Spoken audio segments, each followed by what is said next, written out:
सो बच्चे good morning, good afternoon and good evening, जो भी मुझे जब भी सुन रहा है उसके अकॉर्डिंग। तो आज हम लोग अपने लेक्चर नंबर 11 पे आ चुके हैं। तो चलो बच्चे पहले डिस्कस करते हैं कि लास्ट कुछ लेक्चर्स में हम लोगों ने क्या पढ़ रखा था। तो बच्चे मैंने आपका जो जर्नल पढ़ाया था वो दो अप्रोचेस पे पढ़ाया था। एक तो मेरा क्या था, ट्रेडिशनल अप्रोच,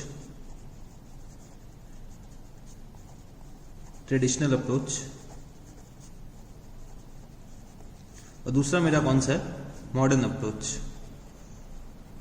तो बच्चे हम लोग ये दो अप्रोचेस के बेसिस पे पढ़ रहे थे, ठीक है। तो मॉडर्न अप्रोच में मैंने क्या पढ़ा था कि जितने भी मेरे कैपिटल, लायबिलिटी और रेवेन्यू के अकाउंट्स होंगे, कैपिटल, लायबिलिटी और रेवेन्यू के अकाउंट्स होंगे, अगर उनके बैलेंसेस इंक्रीज हो रहे हैं, ठीक है, इंक्रीज हो रहे हैं, तो हम लोग उनको क्या करते थे, क्रेडिट करते थे, ठीक है। और अगर उनके बैलेंसेस डिक्रीज हो रहे हैं तो हम लोग उनको क्या करेंगे, डेबिट करेंगे, ठीक है। ये चीज़ हम लोगों ने समझी थी और बहुत अच्छे से समझी थी, बहुत सारे एग्जाम्पल्स के साथ। फिर बच्चे हमने एक चीज़ और पढ़ा था कि जो हमारे एसेट्स और एक्सपेंसेस के बैलेंस होता है, एसेट्स और एक्सपेंसेस के बैलेंस होते हैं, अगर वो इंक्रीज हो रहे हैं, ठीक है, अगर वो इंक्रीज हो रहे हैं तो हम लोग उनको करते थे डेबिट, और अगर वो डिक्रीज हो रहे हैं तो हम लोग उनको करते हैं क्या, क्रेडिट। तो बच्चे ये हम लोगों ने मॉडर्न अप्रोच ऑफ अकाउंटिंग में समझा था। फिर लास्ट क्लास में हम लोगों ने ट्रेडिशनल अप्रोच भी शुरू कर दिया था। तो ट्रेडिशनल अप्रोच में हम लोगों ने क्या समझा था कि बच्चे ट्रेडिशनल अप्रोच हमारा दो बेसिस पे डिवाइड है। एक होते हैं हमारे पर्सनल अकाउंट्स,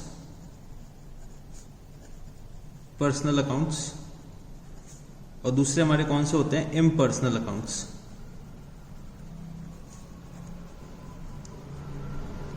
तो बच्चे मैंने आपको बताया था कि जो पर्सनल अकाउंट्स होते हैं वो तीन कैटेगरीज में डिवाइड कर देते हैं हम लोग। एक होता है नेचुरल पर्सन, फिर दूसरा हमारा होता है कौन सा, आर्टिफिशियल पर्सन,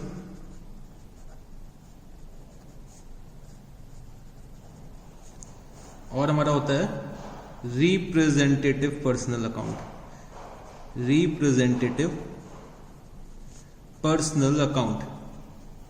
तो बच्चे पर्सनल अकाउंट तीन पार्ट्स में हम लोगों ने डिवाइड कर दिए थे। तो बच्चे जो हमारे नेचुरल पर्सन्स होते थे वो मेरे और आपके जैसे नॉर्मल इंसान होते हैं, ठीक है, जैसे कि राम, श्याम, मोहन, ठीक है, ये सब एग्जांपल्स हमने समझे थे।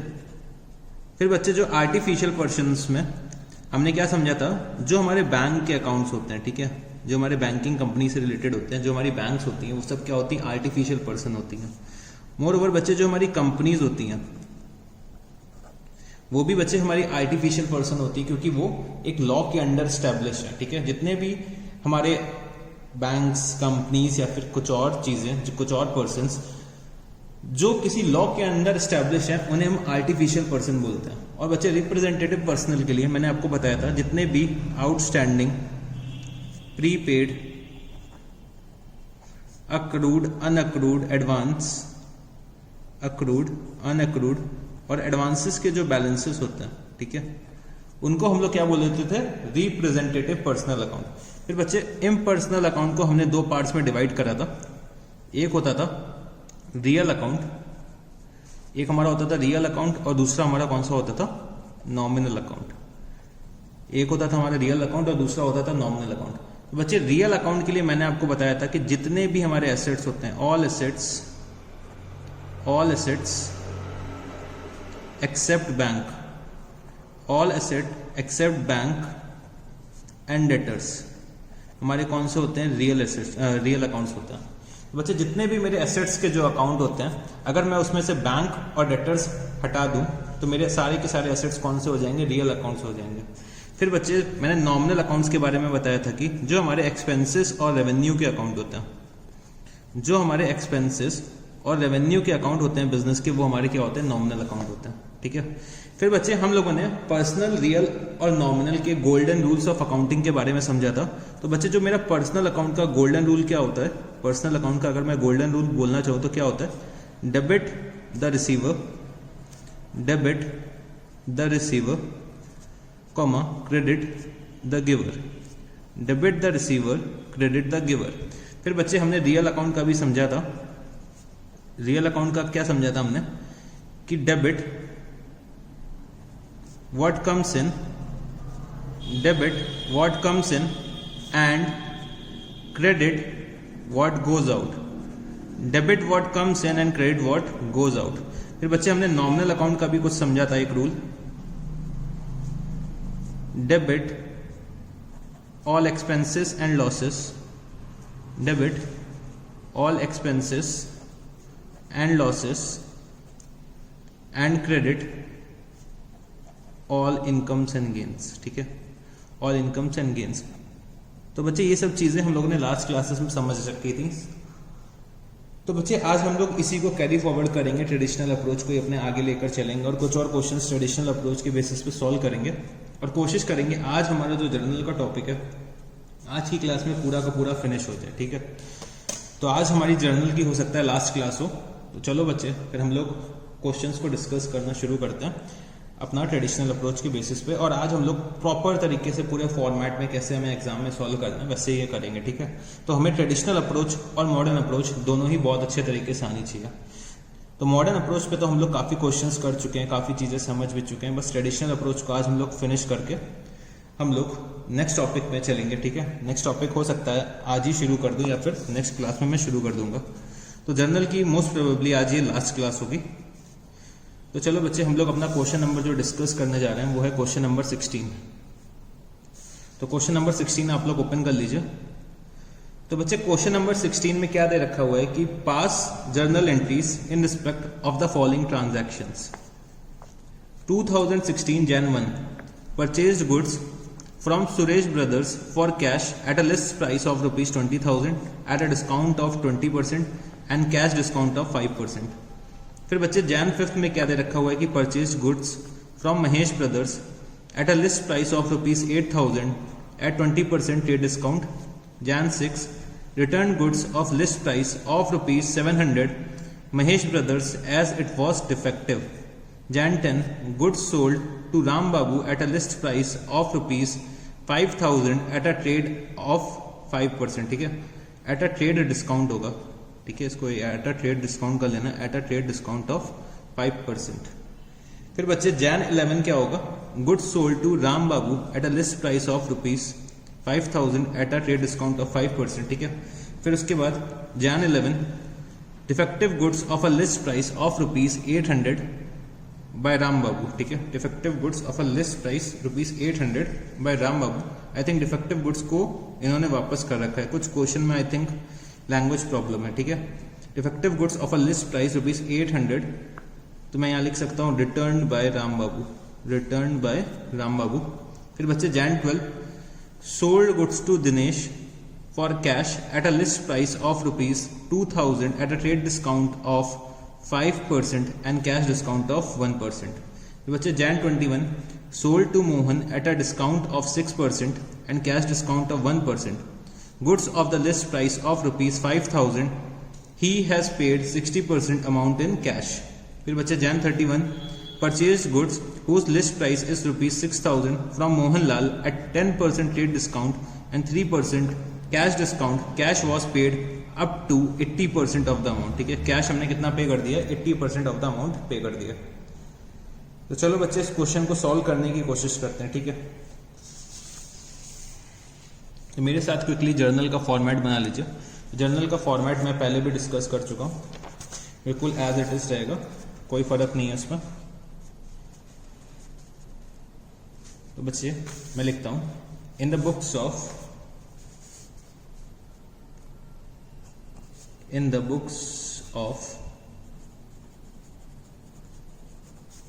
बच्चे नाम नहीं दे रखा है किसकी बुक्स में करना है, तो हमने डैश डैश डैश कर दिया।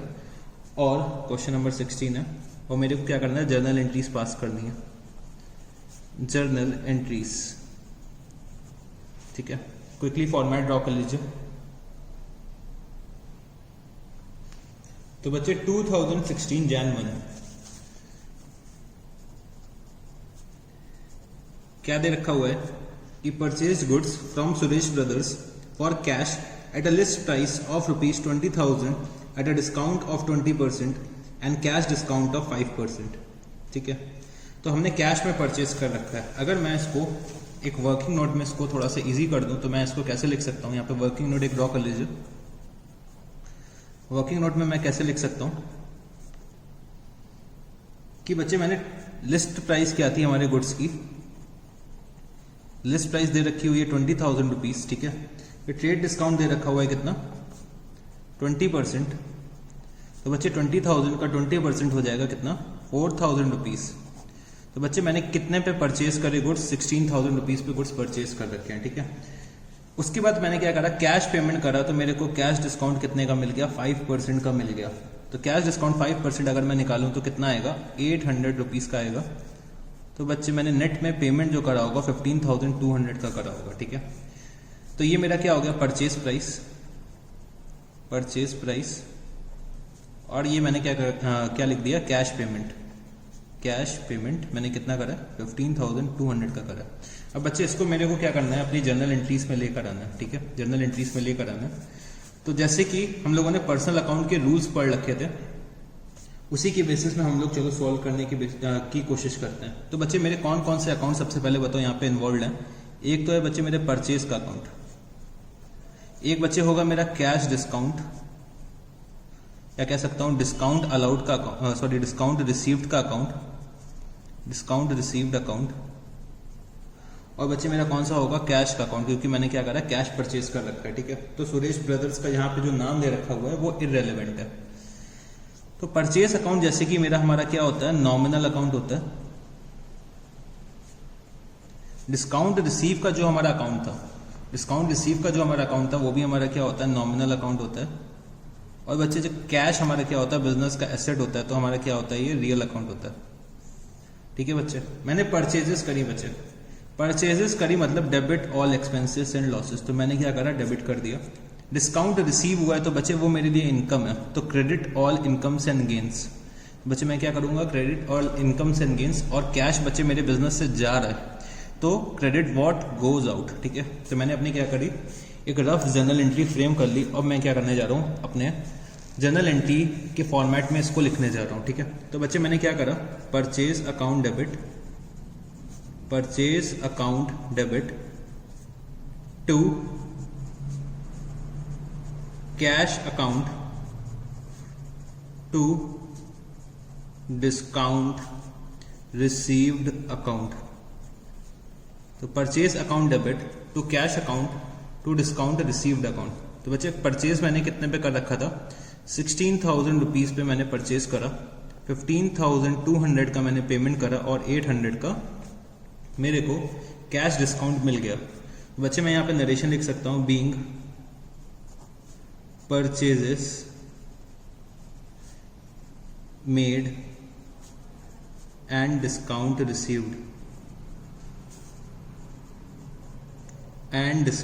रिसीव्ड ठीक है बच्चे। फिर चलो हम लोग अपनी नेक्स्ट एंट्री पे आते हैं, Jan 5th में क्या दे रखा हुआ है कि purchase goods from Mahesh brothers at a list price of ₹8,000 at 20% trade discount. तो बच्चे मैंने महेश ब्रदर्स से गुड्स खरीदे हैं, लिस्ट प्राइस इनकी कितनी थी, 8,000 रुपीज की, और 20% ट्रेड डिस्काउंट। तो बच्चे मैं परचेज कर रहा हूँ और महेश ब्रदर्स से कर रहा हूँ, ठीक है। परचेजेस अकाउंट हमारा नॉमिनल अकाउंट होता है, तो हम लोग क्या करेंगे, debit all expenses and losses. और महेश बच्चे मेरे बिजनेस का क्या है, क्रेडिटर है। तो बच्चे क्रेडिटर है और वो मेरा क्या है, पर्सनल अकाउंट है, ठीक है। तो हम लोग पर्सनल अकाउंट का रूल लगाएंगे कौन सा, क्रेडिट द गिवर, ठीक है, क्रेडिट द गिवर। तो बच्चे महेश ब्रदर्स से मैंने क्या करा, परचेज कर रखा है और 20% ट्रेड डिस्काउंट है। अगर मैं इसकी डायरेक्टली जर्नल एंट्री बनाना चाहूं तो मैं क्या लिख सकता हूं, purchase account debit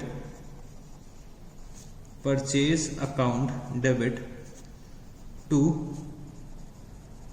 Mahesh brothers, purchase account debit to Mahesh brothers account, ठीक है, purchase account debit to Mahesh brothers account. और बच्चे मैंने क्या कर रखा है, 8,000 के गुड्स से 20% डिस्काउंट पे ले रखे हैं, तो मैंने यहीं पे दिखा दिया कि 8,000 का 80% मैं परचेज करके लाया, तो मतलब 6,400 पे मैं गुड्स परचेज करके लाया हुआ हूँ, ठीक है। और मैंने यहाँ पे नरेशन लिख दिया, being goods purchased on credit, being goods purchased on credit. फिर बच्चे मैं आ गया हूँ Jan 6 में। तो return goods of list price of ₹700 Mahesh brothers as it was defective. ठीक है, तो return goods of list price of ₹700 to Mahesh brothers as it was defective. तो बच्चे मैंने 6th जैन को जो मैं गुड्स 5th जैन को परचेज करके लाया था महेश ब्रदर से, तो उनको मैंने क्या करा है, गुड्स वापस कर दिए 700 जिनकी लिस्ट प्राइस थी। ठीक है, तो बच्चे 700 जिसकी लिस्ट प्राइस होगी तो उसकी मेरे लिए परचेज प्राइस क्या हो जाएगी, 700 का 80% मतलब ₹560। और बच्चे मैं क्या कर रहा हूँ, परचेज रिटर्न कर रहा हूँ। तो बच्चे परचेज रिटर्न एक तरीके से मेरे बिजनेस के लिए क्या होती है, इनकम होती है। ठीक है, या फिर मैं ये बोल सकता हूँ मेरे एक्सपेंसेस कम हो रहे हैं। तो बच्चे परचेज रिटर्न तो मेरे बिजनेस में क्या होगा, क्रेडिट हो जाएगा। तो टू परचेज रिटर्न अकाउंट। ठीक है, और बच्चे महेश ब्रदर मेरा क्या था, पर्सनल अकाउंट था। तो बच्चे debit the receiver, Mahesh brother goods receive कर रहे हैं, तो महेश ब्रदर्स के अकाउंट को मैंने क्या कर देना है, डेबिट कर देना है। तो Mahesh brothers account debit to purchase return account, और मैं कितने से एंट्री पास कर दूंगा, ₹700 की लिस्ट प्राइस थी और 80% मेरे को निकालना है इसका। ठीक है, क्योंकि 20% मेरा क्या था, ट्रेड डिस्काउंट था, मतलब 80% प्राइस पे मैं परचेज करके लाया था।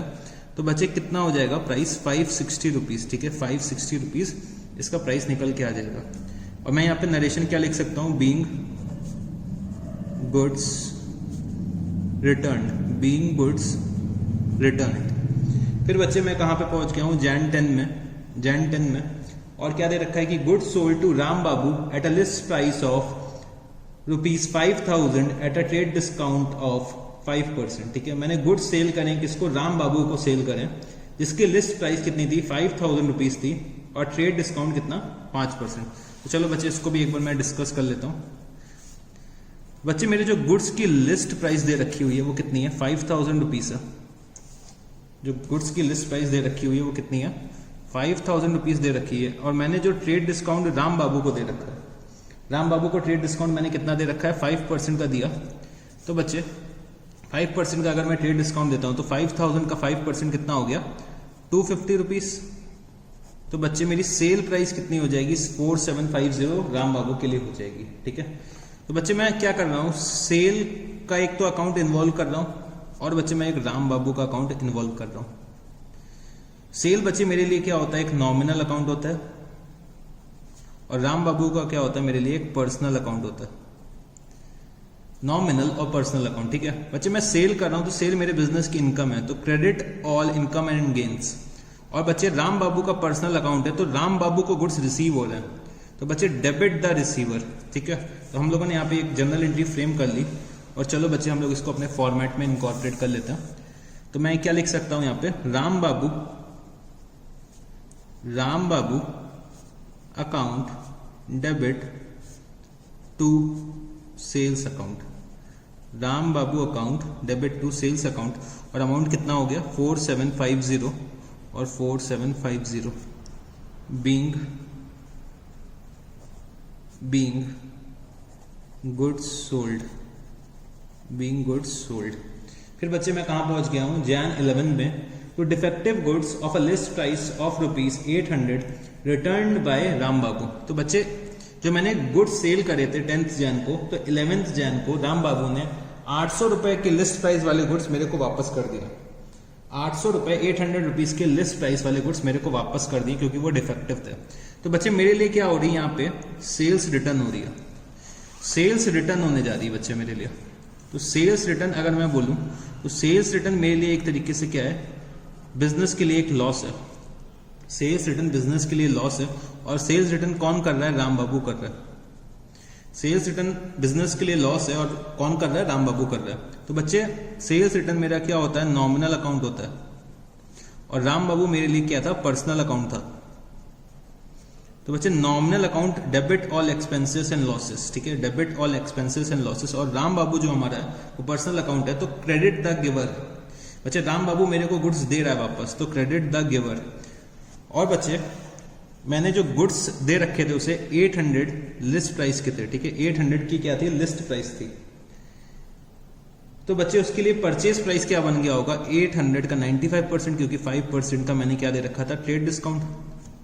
बच्चे 800 का अगर 95% में निकालता हूं तो कितना आ जाएगा 760 रुपीज। ठीक है, तो मैं अब इससे क्या कर सकता हूं, जनरल एंट्री पास कर सकता हूं। तो बच्चे Jan 11 और मैंने यहाँ पे एंट्री क्या पास करी, sales return account debit, sales return account debit to Ram Babu account, to Ram Babu account. और मैंने यहां पे क्या लिखा, 760 rupees being goods return by Ram Babu, being goods return by Ram Babu. फिर बच्चे मैं कहां पहुंच गया हूं, Jan 12 में। तो sold goods to Dinesh, sold goods to Dinesh for cash at the list price of rupees 2000 at a trade discount of 5% and cash discount of 1%। तो बच्चे मैंने क्या करा है, गुड्स सेल करे हैं दिनेश को, ठीक है। और दिनेश को जो मैंने सेल करा है वो किस पे करा है, कैश पे करा है। तो दिनेश का नाम मेरे लिए रेलेवेंट नहीं है। और लिस्ट प्राइस क्या आती है गुड्स की 2000, जिसपे मैंने 5% क्या दे रखा है, कैश डिस्काउंट, 5% ट्रेड डिस्काउंट दे रखा हुआ है और कैश डिस्काउंट 1% दे रखा हुआ है, ठीक है। तो चलो बच्चे इसको समझते हैं। मेरे गुड्स की क्या लिस्ट प्राइस है, 2000 रुपीज, ठीक है, 2000 रुपीज लिस्ट प्राइस है। ट्रेड डिस्काउंट कितना दे रखा हुआ है मैंने, 5% का। तो ट्रेड डिस्काउंट अगर मैं हटा देता हूं तो कितना आएगा, 100 रुपीज, मतलब 1900 रुपीज की क्या हो गई, सेल प्राइस हो गई। सेल प्राइस कितने की हो गई, 1900 रुपीज की सेल प्राइस हो गई। और कैश डिस्काउंट अगर मैं 1% का देता हूं दिनेश को तो कितना हो जाएगा, 1% अगर मैं निकालता हूं तो कितना निकल के आएगा, 19 रुपीज, ठीक है। तो बच्चे कैश रिसीव मेरे पास कितना होगा, कैश रिसीव, कैश रिसीव मेरे पास टोटली कितना हो जाएगा, तो मैं ये लिख सकता हूं 1881 का मेरे पास कैश रिसीव होगा। तो चलो बच्चे इस बार मैं जर्नल एंट्री होती है जो अपनी, वो डायरेक्टली बनाने की कोशिश करता हूं, ठीक है, डायरेक्टली बनाने की कोशिश करता हूं। तो बच्चे सबसे पहले समझने की कोशिश करना कि जो मैंने सेल्स कर रखी है वो कैश पे करी है। तो बच्चे जब मैं सेल्स करता हूं तो मेरे पास कैश रिसीव होता है। कैश बच्चे मेरे बिजनेस का क्या होता है, एक एसेट होता है, ठीक है। और एसेट के बैलेंसेस कौन से होते हैं, रियल अकाउंट के होते हैं, ठीक है। एसेट्स का नेचर क्या होता है, रियल अकाउंट होता है, ठीक है। तो बच्चे रियल अकाउंट का क्या रूल था कि डेबिट व्हाट कम्स इन। बच्चे मेरे बिजनेस में कैश आ रहा है तो मैं यहां पे क्या करूंगा, cash account debit, cash account debit, ठीक है, कैश अकाउंट डेबिट। और उसके बाद बच्चे मैंने 1% का कैश डिस्काउंट दे रखा है। तो बच्चे मैंने डिस्काउंट अलाउ करा है, तो वो बच्चे मेरे लिए क्या है, एक्सपेंस है, मेरे बिजनेस का लॉस है। तो discount allowed account debit, discount allowed account debit, क्योंकि डिस्काउंट अलाउड हमारा क्या है, नॉमिनल अकाउंट है, और debit all expenses and losses. और बच्चे मैंने क्या कर रखा है, सेल्स करी, तो सेल्स मेरे लिए क्या है, इनकम है, क्योंकि वो नॉमिनल अकाउंट है। तो credit all incomes and gains, तो टू सेल्स अकाउंट। फिर बच्चे मैंने यहाँ पे लिखा कि मेरे को कैश रिसीव हुआ है 1881, 19 रुपीज का कैश डिस्काउंट था और सेल्स वैल्यू कितनी थी, 1900 रुपीज थी, ठीक है।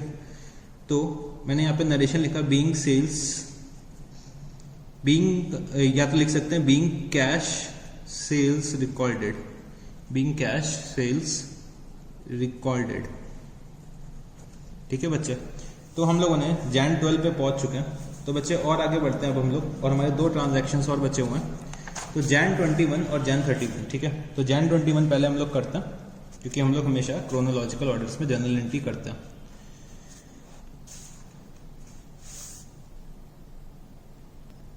तो बच्चे Jan 21, sold to Mohan at a discount of 6% and cash discount of 1%, goods of the list price of rupees 5000, he has paid 60% amount in cash।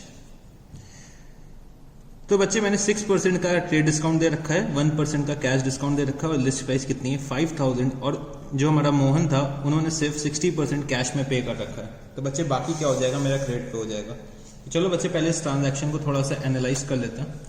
तो वर्किंग नोट नंबर यहाँ पे लिख सकते हैं 5, वर्किंग नोट नंबर 5। तो बच्चे जो मेरे गुड्स की लिस्ट प्राइस थी वो कितनी थी, 5000 रुपीज की लिस्ट प्राइस थी, और मैंने डिस्काउंट दे रखा है कितना, 6%। तो ट्रेड डिस्काउंट कितना हो गया मेरा, 6%। तो 5000 का अगर मैं 6% निकालना चाहूँ तो कितना निकल के आएगा, ये बच्चे आ जाएगा 300 रुपीज़। ठीक है, 300 रुपीज़ का मेरा क्या आएगा, ट्रेड डिस्काउंट आएगा। तो बच्चे मेरी परचेज प्राइस क्या हो जाएगी, 4700। ठीक है, परचेज प्राइस मेरी हो जाएगी 4700। फिर बच्चे मैंने क्या करा, इसमें से 60% अभी कैश दे दिया और 40% बोला कि मैं क्रेडिट पे लूंगा। ठीक है, 60% अभी कैश दे दिया और 40% मैंने क्या बोला कि मैं क्रेडिट पे लूंगा। तो बच्चे 4700 का अगर मैं 60% निकालता हूं तो कितना आएगा, 2820 और 40% कितना आएगा, 1880। ठीक है, 2820 और 1880। तो बच्चे 2820 जो मेरे को पे करना था उस पे मोहन ने मेरे को 1% क्या दे दिया, कैश डिस्काउंट दे दिया। तो मैंने यहाँ पे लिखा कैश डिस्काउंट 1%। बच्चे 2820 का अगर मैं 1% निकालता हूँ तो कितना आएगा, 28.20। ठीक है, 28.20 आएगा। तो 2820 माइनस 28.2 अगर मैं करता हूँ तो कितना आएगा, 2791.80। ठीक है, ये मेरा क्या आ जाएगा, इतना मैंने कैश पे करा होगा, इतना मैंने कैश पे करा होगा। तो सर क्या हम लोग इसको डेसिमल्स में लिख सकते हैं? हाँ बच्चे, डेसिमल्स में 2 प्लेसेस डेसिमल तक लिख सकते हैं, उसमें कोई दिक्कत नहीं है। तो हम लोग इसको एज इट इज रिकॉर्ड करेंगे। ठीक है, अगर क्वेश्चन में दे रखा है कि राउंड ऑफ करना है अगर, तो हम लोग करेंगे, वरना राउंड ऑफ नहीं करेंगे, क्योंकि हम लोग 2 डेसिमल प्लेसेस तक इसको सॉल्व कर सकते हैं। तो चलो बच्चे इसको रिकॉर्ड कर लेते हैं। तो 21 जन, ठीक है, 21 जन। अब बच्चे अब समझने की कोशिश करना, मैंने क्या कर रखा है, सेल करिए। ठीक है, सेल करिए, किसको, मोहन को करिए।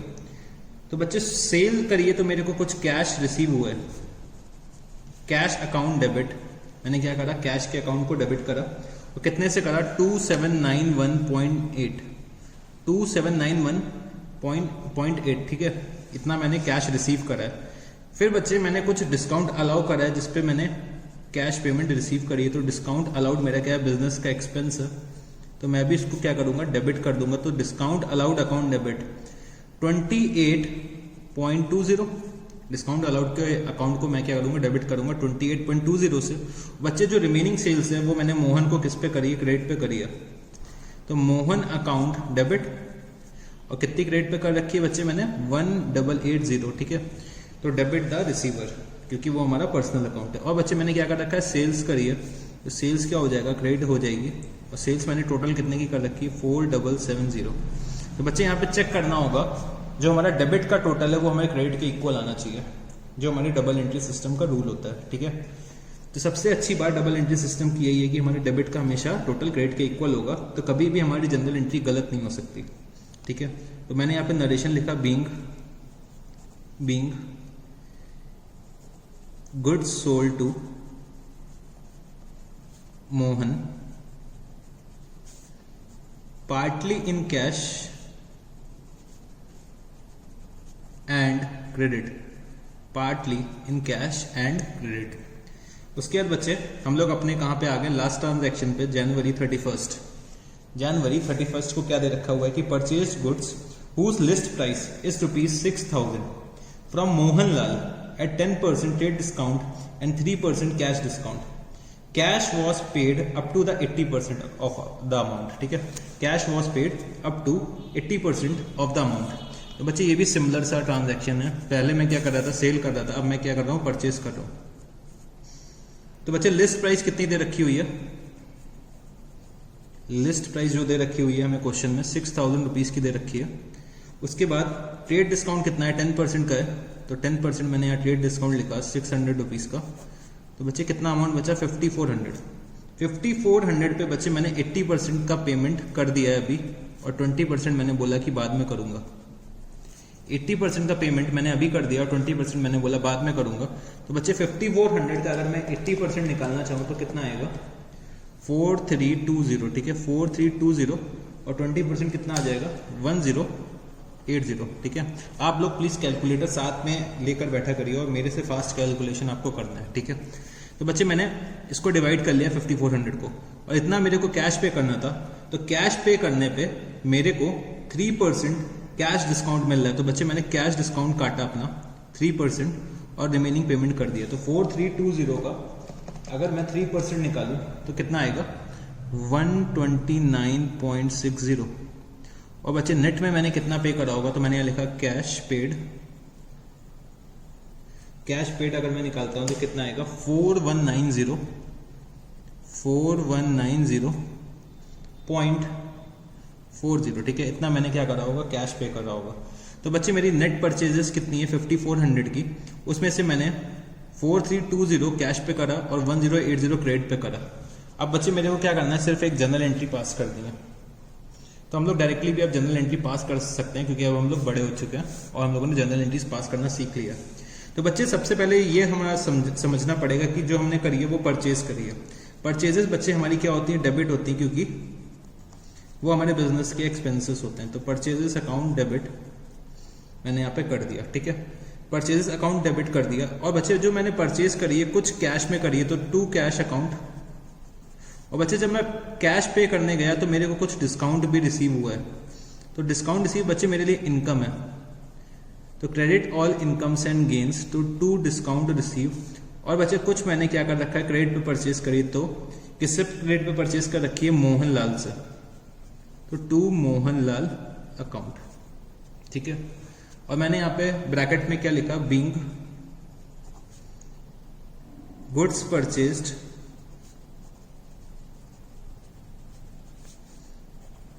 Partly in cash and credit. तो बच्चे परचेजेस मैंने टोटल कितने की कर रखी है, 5400 की टोटल परचेजेस करी। उसमें से कैश जो पे कर रखा है वो कितना कर है, 4190.40। डिस्काउंट बच्चे मेरे को मिला है 129.60। और बच्चे जितना मैंने क्रेडिट पे परचेज करा है वो कितना है, 1080। ठीक है, तो बच्चे ये वाला क्वेश्चन भी हम लोगों ने कंप्लीट कर लिया और बहुत डिटेल में डिस्कशन करा है कि कैसे हमें एग्जाम में क्वेश्चन सॉल्व करना है विथ वर्किंग नोट्स। ठीक है, तो बच्चे जनरली जनरल का इंडिविजुअल क्वेश्चंस एग्जाम में नहीं आता है। जनरल का जो क्वेश्चन होता है वो बाकी चैप्टर्स के साथ लिंक होके आता है। तो बच्चे हमें बेसिक्स तो आनी चाहिए ना, कि कभी हम जनरल एंट्रीज में फंस जाएं तो हम क्या करें, अपने रूल्स को अप्लाई करके जनरल एंट्री क्रिएट कर सकें। ठीक है बच्चे, जनरल एंट्री जो होता है, अगर मैं महाभारत की भाषा में बोलना चाहूँ तो बच्चे ये हमारा ब्रह्मास्त्र है।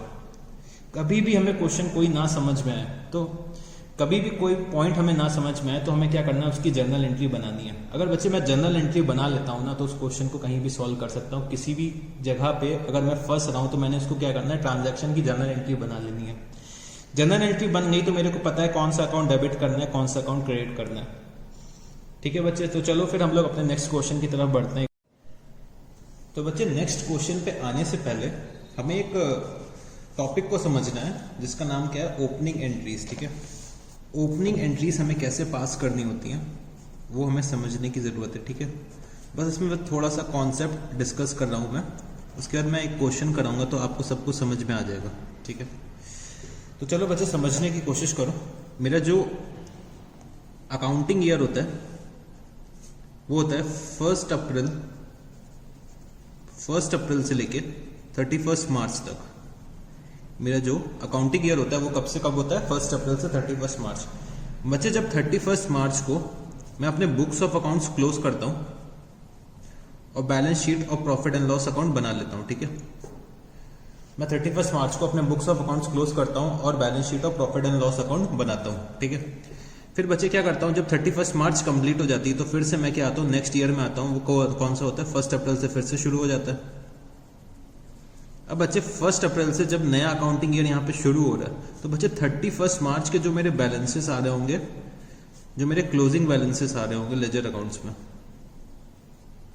जो मेरे बैलेंसेस आ रहे होंगे डिफरेंट अकाउंट्स के, मतलब जो हमारे एसेट्स के बैलेंसेस आ रहे होंगे, जो हमारे लायबिलिटीज के बैलेंसेस आ रहे होंगे, वो मेरे को नेक्स्ट ईयर में क्या करना पड़ता है, लेके जाना पड़ता है, उनको कैरी फॉरवर्ड करना पड़ता है। तो बच्चे जब मैं अपने बैलेंसेस को नेक्स्ट ईयर पे लेकर जाता हूँ तो बच्चे मेरे को एक एंट्री पास करनी पड़ती है, उसका नाम क्या होता है, ओपनिंग एंट्री। Opening entry. तो बच्चे मैं 31 मार्च से 1 अप्रैल को सारे के सारे बैलेंसेस लेकर जा रहा हूँ, तो उसके लिए मेरे को क्या करना पड़ता है, एक ओपनिंग एंट्री पास करनी पड़ती है। तो बच्चे ओपनिंग एंट्री कैसे पास करते हैं वो हम लोग लिख लेते हैं। तो बच्चे जितने भी एसेट्स हम लोग लेकर आ रहे हैं लास्ट ईयर से, तो एसेट्स के अकाउंट को मैं क्या कर दूंगा, डेबिट कर दूंगा। तो एसेट्स के अकाउंट को, सारे के सारे एसेट्स के अकाउंट को मैं क्या करूंगा, डेबिट कर दूंगा।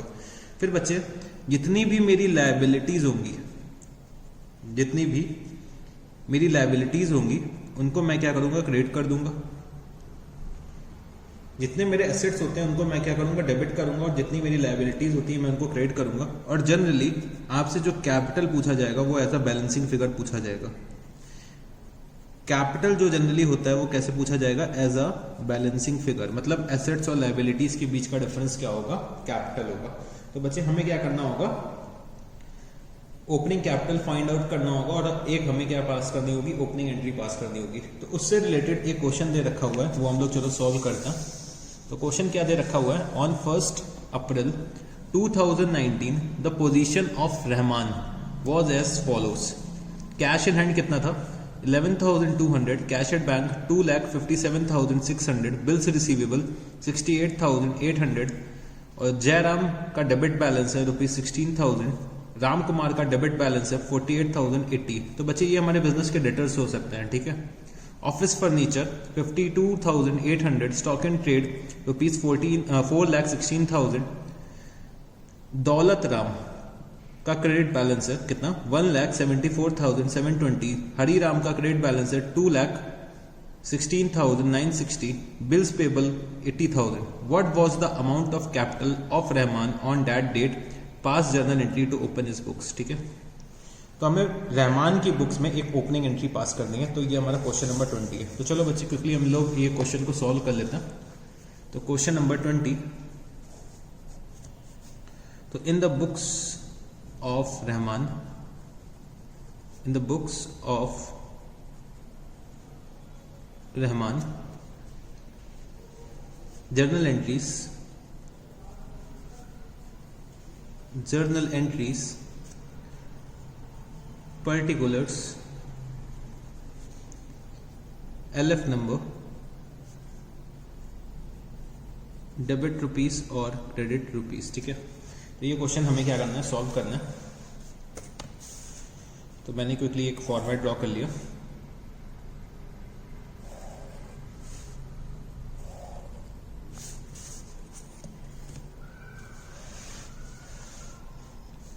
तो बच्चे सबसे पहले मेरे को क्या देखना है, मेरे जो जो एसेट्स हैं उनको मेरे को क्या करना है, डेबिट कर देना है। तो बच्चे मैं यहाँ पे लिख रहा हूँ 2019 और मैं एंट्री पास कर रहा हूँ 1 अप्रैल को, 1 अप्रैल को। तो बच्चे जितने भी एसेट्स होंगे वो मेरे को क्या करने होंगे, डेबिट करने होंगे, क्योंकि एसेट्स के बैलेंसेस क्या होते हैं, डेबिट होता है।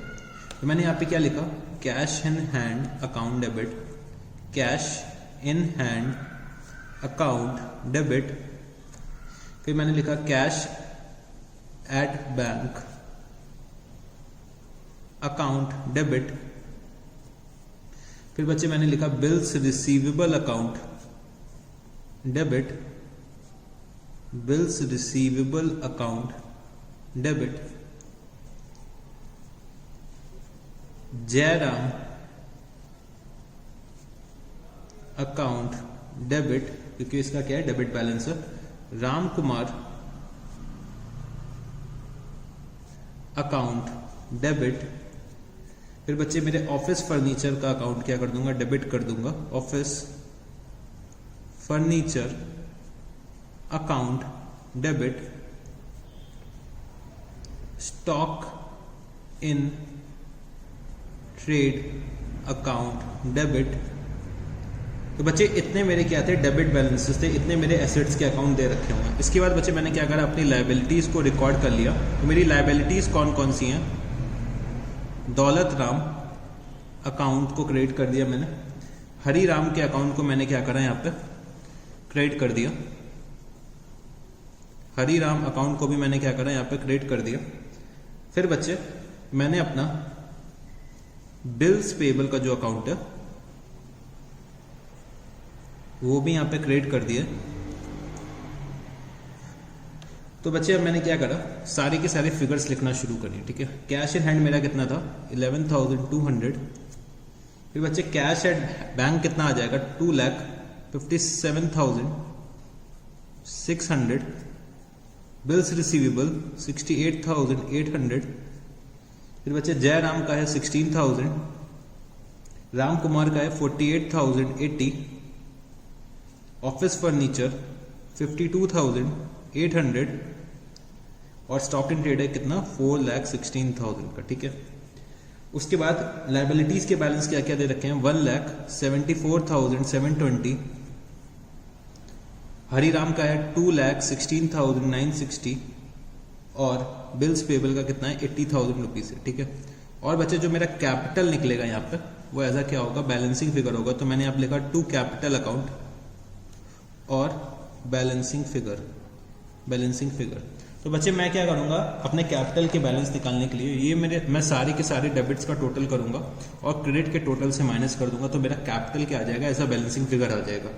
तो बच्चे मैं टोटल करता हूं तो 11,200, 2,57,600, 68,800, 16,000, 48,080, 52,800, 4,16,000। तो बच्चे जो डेबिट का टोटल आ रहा है वो कितना है 8,70,480 माइनस 1,74,720, 2,16,960 और 80,000। तो बच्चे ये कितना निकल के मेरा कैपिटल आ रहा है 3,98,800 रुपीज का मेरा क्या आ रहा है, ओपनिंग कैपिटल निकल के आ रहा है। मैंने यहाँ पे क्या लिख दिया, narration being opening entry passed. तो बच्चे मैंने क्या करा, यहाँ पे ओपनिंग एंट्री अपनी पास कर ली और अपने कैपिटल के बैलेंस को कैलकुलेट कर लिया। ठीक है, तो ये एक क्वेश्चन था, वो हमारा क्या था, ओपनिंग एंट्री से रिलेटेड था। फिर बच्चे कुछ क्लोजिंग एंट्रीज के भी क्वेश्चंस होते हैं, वो जब हम लोग फाइनल अकाउंट्स वाले चैप्टर में पहुंच जाएंगे तब हम लोग अपनी क्लोजिंग एंट्रीज पास करना सीखेंगे। अभी बच्चे आप क्लोजिंग एंट्रीज के लिए बहुत छोटे छोटे से हो, तो जब हम लोग फाइनल अकाउंट्स में पहुंचेंगे तब हम लोग क्लोजिंग एंट्रीज के बारे में भी सीखेंगे। अभी हम लोगों ने क्या समझ लिया, हमारी ओपनिंग एंट्री हम लोग कैसे पास करते हैं। ठीक है, तो चलो बच्चे अब हम लोग अपने नेक्स्ट टॉपिक के लिए बढ़ते हैं। तो बच्चे जो हमारा नेक्स्ट टॉपिक है वो है हमारा जीएसटी, तो गुड्स एंड सर्विसेज टैक्स, तो इसको हम लोग क्या बोलते हैं, जीएसटी। तो बच्चे जीएसटी के बारे में आप लोगों ने बहुत सुना होगा। ठीक है, जीएसटी के बारे में आप लोगों ने बहुत सुना होगा कि जीएसटी अभी रिसेंटली आया हुआ है। तो बच्चे जो हमारा गुड्स एंड सर्विसेज टैक्स आया था वो आया है 1 जुलाई 2017 को हमारा जीएसटी आया था। ठीक है, 1 जुलाई 2017 को जीएसटी आया था। तो जब जीएसटी आया था तो हमारे बिजनेस करने के तरीकों पे बहुत चेंजेस आ गए थे, बिजनेस की अकाउंटिंग में बहुत से चेंजेस आ गए थे। तो वही में से कुछ टॉपिक्स मतलब कुछ पार्ट हमारा सीए फाउंडेशन के सिलेबस में भी है। ठीक है, सीए फाउंडेशन के सिलेबस में बस थोड़ा सा पार्ट है। जब आप लोग बड़े बड़े बच्चे हो जाओगे, सीए इंटरमीडिएट में पहुंच जाओगे, तो आप लोग जीएसटी के बारे में बहुत डिटेल में पढ़ोगे। ठीक है, अभी हम लोग क्या करना है, सिर्फ जीएसटी का बेसिक समझना है और हमारे अकाउंट्स के पार्ट से कितना रेलेवेंट है अभी के लिए वो मेरे को समझना और उसकी मेरे को अकाउंटिंग एंट्री समझनी है। तो बच्चे जो मेरा जीएसटी है वो कब आया था, 1 जुलाई 2017 को आया था। ठीक है, तो बच्चे जीएसटी बेसिकली मेरा क्या है, एक बिजनेस का टैक्स है। तो बच्चे टैक्स क्या होता है, टैक्स को अगर मैं हिंदी में बोलूं तो इसको हम लोग हिंदी में क्या बोलते हैं, कर। टैक्स को हिंदी में हम लोग क्या बोलते हैं, कर। और बच्चे टैक्सेस जो होते हैं वो बेसिकली दो तरीके के होते हैं, डायरेक्ट और इनडायरेक्ट। जो टैक्सेस होते हैं वो बेसिकली दो तरीके के होते हैं, एक होते हैं डायरेक्ट और दूसरे हमारे कौन से होते हैं, इनडायरेक्ट। ठीक है बच्चे, डायरेक्ट टैक्सेस हमारे वो होते हैं जो डायरेक्टली हमारे इनकम पे लेवी होते हैं। ठीक है, इनकम पे लेवी होते हैं, जो वो क्या होते हैं, हमारे डायरेक्ट टैक्सेस होते हैं। सर मतलब थोड़ा सा और आप बता सकते हैं हमें इसके बारे में? हाँ बच्चे, हाँ मैं थोड़ा सा और बता देता हूँ। लेट्स टेक बच्चे, आपने इनकम अर्न करी, income during the year earn करी 4 लाख रुपीज। ठीक है, 4 लाख रुपीज की आपने इनकम अर्न करी और टैक्स रेट दे रखा हुआ है कि आपने जितनी भी इनकम अर्न कर रखी है वो 10% के टैक्स पे टैक्सेबल है। ठीक है, 10% के रेट पे टैक्सेबल है। तो बच्चा जो हमारा इनकम टैक्स बन के निकलेगा वो कितना आएगा, इनकम टैक्स जो हमारा आएगा 40,000 रुपीज़ का मेरा क्या आएगा, इनकम टैक्स आ जाएगा। तो बच्चे जो टैक्सेस मेरे डायरेक्टली इनकम पे लेवी होते हैं, जो टैक्सेस डायरेक्टली हमारे इनकम पे लेवी होते हैं वो हमारे क्या होते हैं, डायरेक्ट टैक्सेस होते हैं। तो बच्चे डायरेक्ट टैक्सेस में दो एग्जांपल्स मैं बोल सकता हूँ, आप लोग ले सकते हैं। एक होता है income tax act, income tax act 1961, ठीक है, इनकम टैक्स एक्ट 1961। और आप लोग बोल सकते हैं कि वेल्थ टैक्स एक्ट होता है, ठीक है। तो बेसिकली वेल्थ टैक्स एक्ट अब अबॉलिश हो चुका है, वेल्थ टैक्स एक्ट अब अबॉलिश हो चुका है और आपको इसके बारे में पढ़ने की कोई जरूरत नहीं है। इनकम टैक्स एक्ट जब आप लोग CIPCC में जाएंगे, CA फाइनल में जाएंगे तो बहुत डिटेल में पढ़ेंगे, ठीक है। ये सब्जेक्ट इतना बड़ा है कि इसका कोई एंड नहीं है, ठीक है। इनकम टैक्स हमारा सब्जेक्ट ऐसा है जिसका कोई एंड नहीं है और इसको आप लोग बहुत डिटेल में पढ़ेंगे, पूरा का पूरा एक्ट ये, ठीक है, ठीक है। तो बच्चे डायरेक्ट टैक्स हमारे क्या होते हैं, जो हमारे डायरेक्टली इनकम पे लेवी होते हैं। तो बच्चे इनडायरेक्ट टैक्सेस हमारे क्या होते हैं, इनडायरेक्ट टैक्सेस वो होते हैं बच्चे जो हम पे कर देते हैं पर हमें पता भी नहीं चलता। तो इनडायरेक्ट टैक्सेस जो होते हैं वो हमारे कंजम्पशन का पार्ट बन जाता है, कंजम्पशन का पार्ट जो बन जाते हैं वो हमारे कौन से होते हैं, इनडायरेक्ट टैक्सेस हो जाते हैं। सर अभी भी हमें ये बात नहीं समझ में आई, तो चलो बच्चे मैं और थोड़ा सा समझाता हूँ। बच्चे ये मेरा कौन है, सोनू बच्चा है, ये सोनू है। ये गया मार्केट में और यहाँ पे एक शॉप थी, शॉप में गया और यहाँ पे बच्चे ने कहा कि भैया मेरे को मैगी दे दीजिए। तो बच्चे मैगी जब ये परचेज करने गया तो मैगी के जो पैकेट्स आते हैं जनरली आई थिंक 12 रुपीज़ के आते हैं, तो 12 रुपीज़ का पैकेट इस सोनू बच्चे ने परचेज कर लिया, ठीक है। सोनू ने परचेज कर लिया, वो घर पे दौड़ता दौड़ता आया और वो इतनी खुशी से बोलता है कि मैंने 12 रुपीज़ का पैकेट परचेज करा है पापा, पर मैंने इस पर कोई भी टैक्स नहीं पे करा है। तो पापा क्या करते हैं, सोनू को एक थप्पड़ मारते हैं, ठीक है, एक थप्पड़ मारते हैं और बोलते हैं कि ये जो 12 रुपीज़ है इसी में क्या है कि ये टैक्स इंक्लूडेड है। तो बच्चे इनडायरेक्ट टैक्सेस हमारे वो टैक्सेस होते हैं जो हम लोग पे कर देते हैं, हमें पता भी नहीं चलता है। बच्चे जितने भी प्रोडक्ट्स आप परचेज करते होगे मार्केट से, चाहे वो मैगी हो, ठीक है, चाहे वो आप कह सकते हो कि टाटा टी हो, टी के पैकेट्स भी आप परचेज करते हो तो उसमें भी टैक्स इंक्लूडेड होता है, आपको पता नहीं होता बट उसमें भी टैक्स इंक्लूडेड होता है, ठीक है। जितनी भी चीज़ें आप परचेज करते हो, जैसे आप मॉल्स वगैरह में जाते हो तो आप लोग क्या करते हो, टी शर्ट्स वगैरह परचेज करते होगे, जीन्स वगैरह परचेज करते होगे, ठीक है। तो हर चीज़ में क्या होता है, टैक्स इंक्लूडेड होता है। तो बच्चे वो जो टैक्सेस जो इंक्लूडेड होते हैं ना हमारे प्रोडक्ट की कॉस्ट में, वो बच्चे मेरे होते हैं इनडायरेक्ट टैक्सेस, ठीक है। हम लोग वो टैक्सेस पे भी करते हैं और हमें पता भी नहीं चलता है कि हम लोग उसका पेमेंट कर रहे हैं। तो बच्चे जो हमारे कंजम्पशन पे टैक्स लग रहा है, जो हमारे कंजम्पशन पे टैक्स लग रहा है उसको हम लोग क्या बोलते हैं, इनडायरेक्ट टैक्स बोलते हैं। तो बच्चे इनडायरेक्ट टैक्सेस बहुत से तरीके के होते थे पहले। तो इनडायरेक्ट टैक्सेस पहले क्या क्या होते थे, हमारा वैट होता था, वैट होता था, सेल्स टैक्स होता था, सर्विस टैक्स होता था, इंटरटेनमेंट टैक्स होता था। तो बच्चे इतने सारे टैक्सेस थे, पता है अगर मैं अभी और लिस्ट निकालना शुरू करूं तो अप्रोक्सीमेटली 17-18 टैक्सेस होते थे जो मेरे क्या होते थे, इनडायरेक्ट टैक्सेस होते थे। तो बच्चे इतने सारे इनडायरेक्ट टैक्सेस पहले हमारे सीए के बच्चे को पढ़ने पड़ते थे, इतने सारे टैक्सेस सीए के बच्चों को पढ़ने पड़ते थे, सबके बारे में डिटेल में स्टडी करना पड़ता था। फिर जो हमारे मोदी जी ने क्या कहा कि इन सबको अब खत्म करो, इन सबको खत्म करो और एक टैक्स लेकर आओ जिसका नाम क्या है, GST, goods and services tax. तो इसका नाम इसलिए पड़ा वन नेशन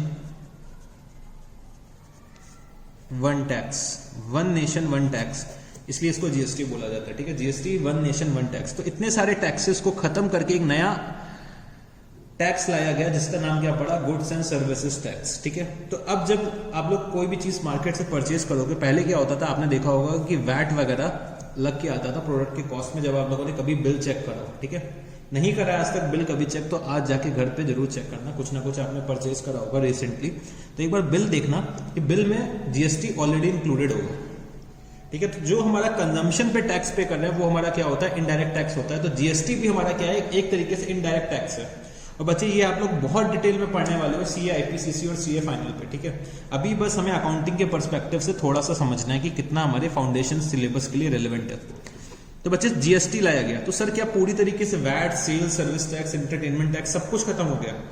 बच्चे अप्रॉक्स 95% सब कुछ खत्म हो चुका है, बट अभी भी कुछ चीजों पे वैट वगैरह लग रहा है। जीएसटी मैं ये कह रहा हूं कि पूरी तरह से आ चुका है, बट कुछ चीजों पे अभी जीएसटी नहीं लागू करा गया। जैसे कि एक एग्जांपल दूं कि वैट जो है हमारा लिकर पे लग रहा है अभी भी, लिकर मतलब शराब। अभी तक शराब पे, लिकर पे वैट एप्लीकेबल है, ठीक है। अभी लिकर पे जीएसटी नहीं लग रहा है। मोर ओवर अगर मैं पेट्रोलियम प्रोडक्ट्स की भी बात करूं तो उस पे भी वैट लग रहा है, ठीक है। पेट्रोलियम प्रोडक्ट्स पे भी वैट लग रहा है, मतलब पेट्रोल डीजल वगैरह पे भी अभी वैट लग रहा है, उस पर अभी जीएसटी एप्लीकेबल नहीं किया गया है।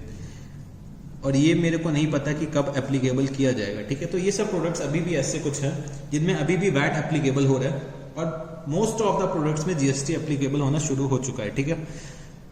तो बच्चे जो हमारा कंजम्पशन पे टैक्स होता है उसको हम लोग क्या बोलते हैं, जीएसटी, ठीक है, कंजम्पशन पे टैक्स। अगर मैं एक और एग्जांपल लेता हूं कि लेट्स टेक ये एक्स है, ठीक है, एक्स है, इनकी शॉप है, ठीक है, और यहां पे एक वाई है। ये एक्स है और ये वाई है, ठीक है। तो एक्स कौन है, हमारा होलसेलर है। एक्स ने क्या करा, वाई को गुड्स सेल करे, एक्स ने वाई को गुड्स सेल करे। लेट्स टेक गुड्स की कॉस्ट थी ₹100 और 12% टैक्स जोड़ा, तो ये बच्चे हो गए कितना, ₹112, ठीक है। ₹112 क्या हो गई, कॉस्ट हो गई, और वाई के पास ये गुड्स पहुंचे कितने के, ₹112 के। ₹112 के गुड्स परचेज करके लाया वाई, और इन्होंने क्या करा 112 के जो गुड्स थे किसी जेड को 125 पे सेल आउट कर दिया, ठीक है, 125 पे सेल आउट कर दिया, प्लस लेट्स टेक ₹15 इन्होंने टैक्स रिसीव करा, ठीक है। तो नेट में ₹140 रिसीव करा, ठीक है। तो बच्चे जेड कितना, ₹140 टोटल पे कर रहा होगा, तो 125 तो उसकी परचेज प्राइस होगी और ₹15 उसने टैक्स पे करा होगा। सिमिलरली ₹100 यहाँ पे क्या होगा, परचेज प्राइस होगी, और ₹12 यहाँ पे टैक्स पे करा होगा। तो बच्चे जो वाई है, अगर मेरे को वाई के बुक्स में अकाउंटिंग करनी होगी तो बच्चे वाई ₹12 पे करके आ रहा है, ठीक है, और ₹15 रिसीव कर रहा है। ₹12 पे करके आ रहा है, ₹15 रिसीव कर रहा है।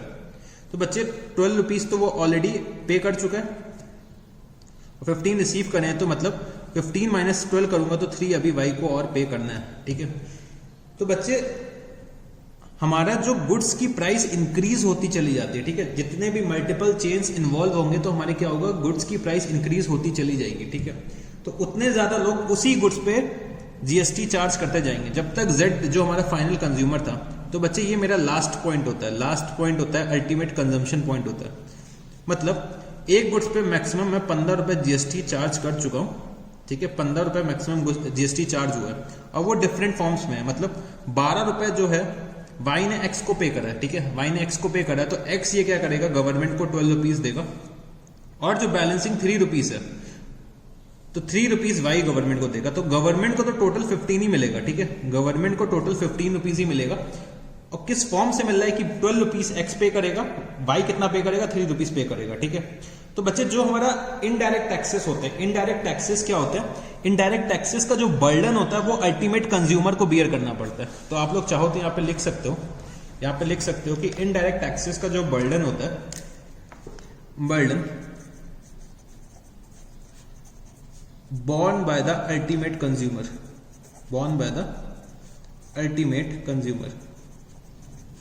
बच्चे जब भी हम लोग प्रोडक्ट्स परचेज करके लाते हैं तो उसका अल्टीमेट कॉस्ट जो होता है वो हम ही लोग बियर करते हैं। कभी भी हमारे मैन्युफैक्चरर्स, हमारे जो रिटेलर्स हैं, हमारे होलसेलर्स हैं, वो कभी नहीं बियर करते हैं, वो हमसे रिसीव करते हैं और सरकार को पे कर देते हैं। बच्चे अल्टीमेटली हम ही पे कर रहे हैं सरकार को, ठीक है, हम ही पे कर रहे हैं सरकार को। अगर मैं दिखाना चाहूं तो यहाँ पे वाई ₹12 पे कर रहा है, तो 15 रिसीव भी तो कर रहा है। तो बच्चे वाई की जेब से तो कुछ भी नहीं जा रहा, ₹12 उसने पे करा, 15 रिसीव करा, तो बच्चे नेट में ₹3 ही तो पे कर रहा है, तो उसको तो अपने ₹12 रिकवर हो जा रहे हैं। तो बच्चे जो इनडायरेक्ट टैक्सेस का बर्डन होता है वो अल्टीमेट कंज्यूमर बियर करते हैं, और डायरेक्ट टैक्स का जो बर्डन होता है, जिसकी इनकम पे टैक्स लग रहा है वो बियर करेगा, ठीक है। अब बच्चे समझने की कोशिश करना कि जो हमारा इनडायरेक्ट टैक्सेस में इंसिडेंस ऑफ टैक्स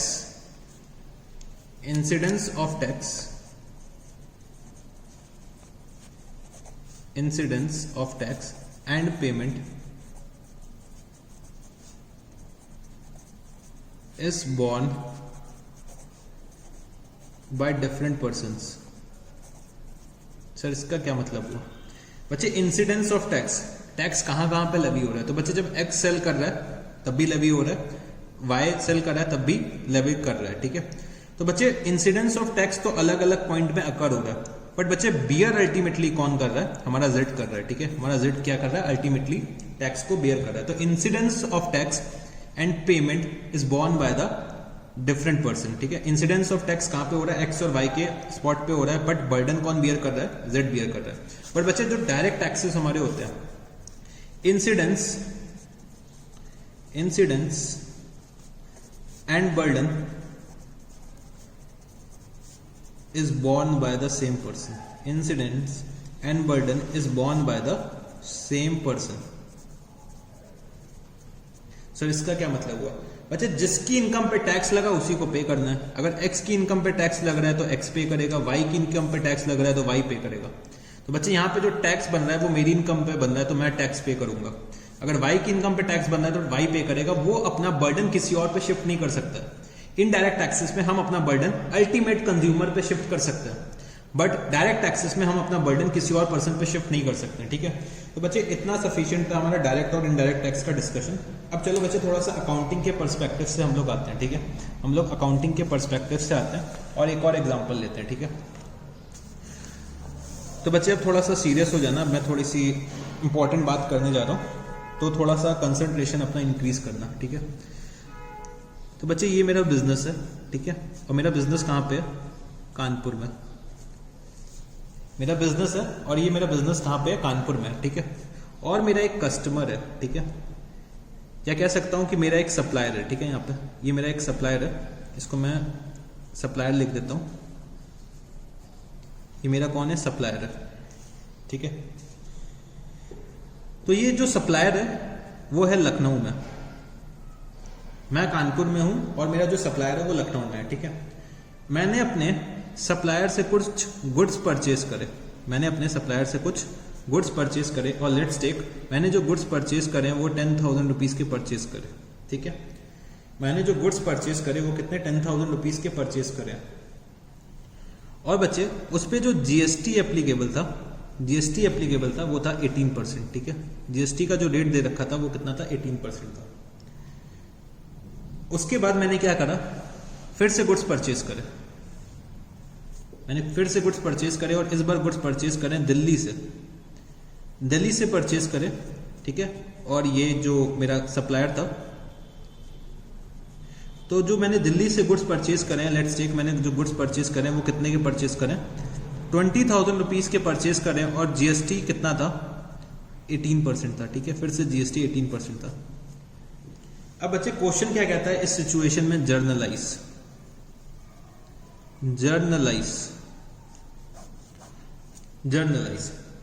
तो बच्चे अब सबसे पहले मेरे को एक चीज आपको बतानी है, ठीक है।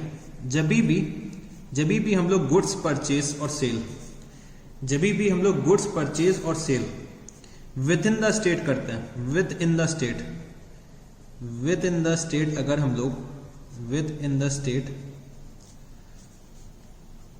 परचेज सेल करते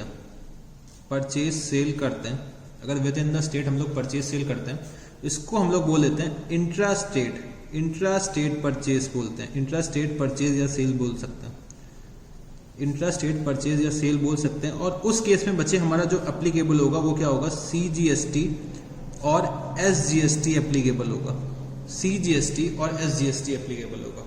सर CGST का मतलब क्या हुआ? Central goods and services tax, central goods and services tax. और बच्चे SGST का मतलब होता है स्टेट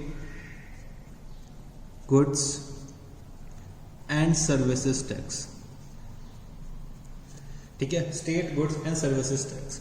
तो बच्चे जब भी हम लोग इंट्रा स्टेट सेल या परचेज करेंगे तो मेरा CGST और SGST एप्लीकेबल होगा, ठीक है। इंट्रा स्टेट का मतलब क्या हो गया? विद इन द स्टेट, मतलब मैं उत्तर प्रदेश में हूं तो उत्तर प्रदेश के अंदर मैं परचेज और सेल कर रहा हूं, ठीक है। उत्तर प्रदेश के अंदर अगर मैं परचेज सेल कर रहा हूं तो CGST और SGST एप्लीकेबल होगा, ठीक है। तो जो भी रेट दे रखा होगा उसको हम लोग 2 पार्ट्स में डिवाइड कर लेंगे। मतलब जैसे 18% दे रखा हुआ है तो 9% मेरा क्या हो जाएगा, CGST हो जाएगा, और 9% मेरा क्या हो जाएगा, SGST हो जाएगा, ठीक है। 9% मेरा क्या हो जाएगा, CGST हो जाएगा, और 9% मेरा क्या हो जाएगा, SGST हो जाएगा, ठीक है बच्चे। फिर बच्चे अगर मैं आउटसाइड द स्टेट सेल कर रहा हूं या परचेज कर रहा हूं तो आउटसाइड द स्टेट अगर मैं सेल परचेज कर रहा हूं,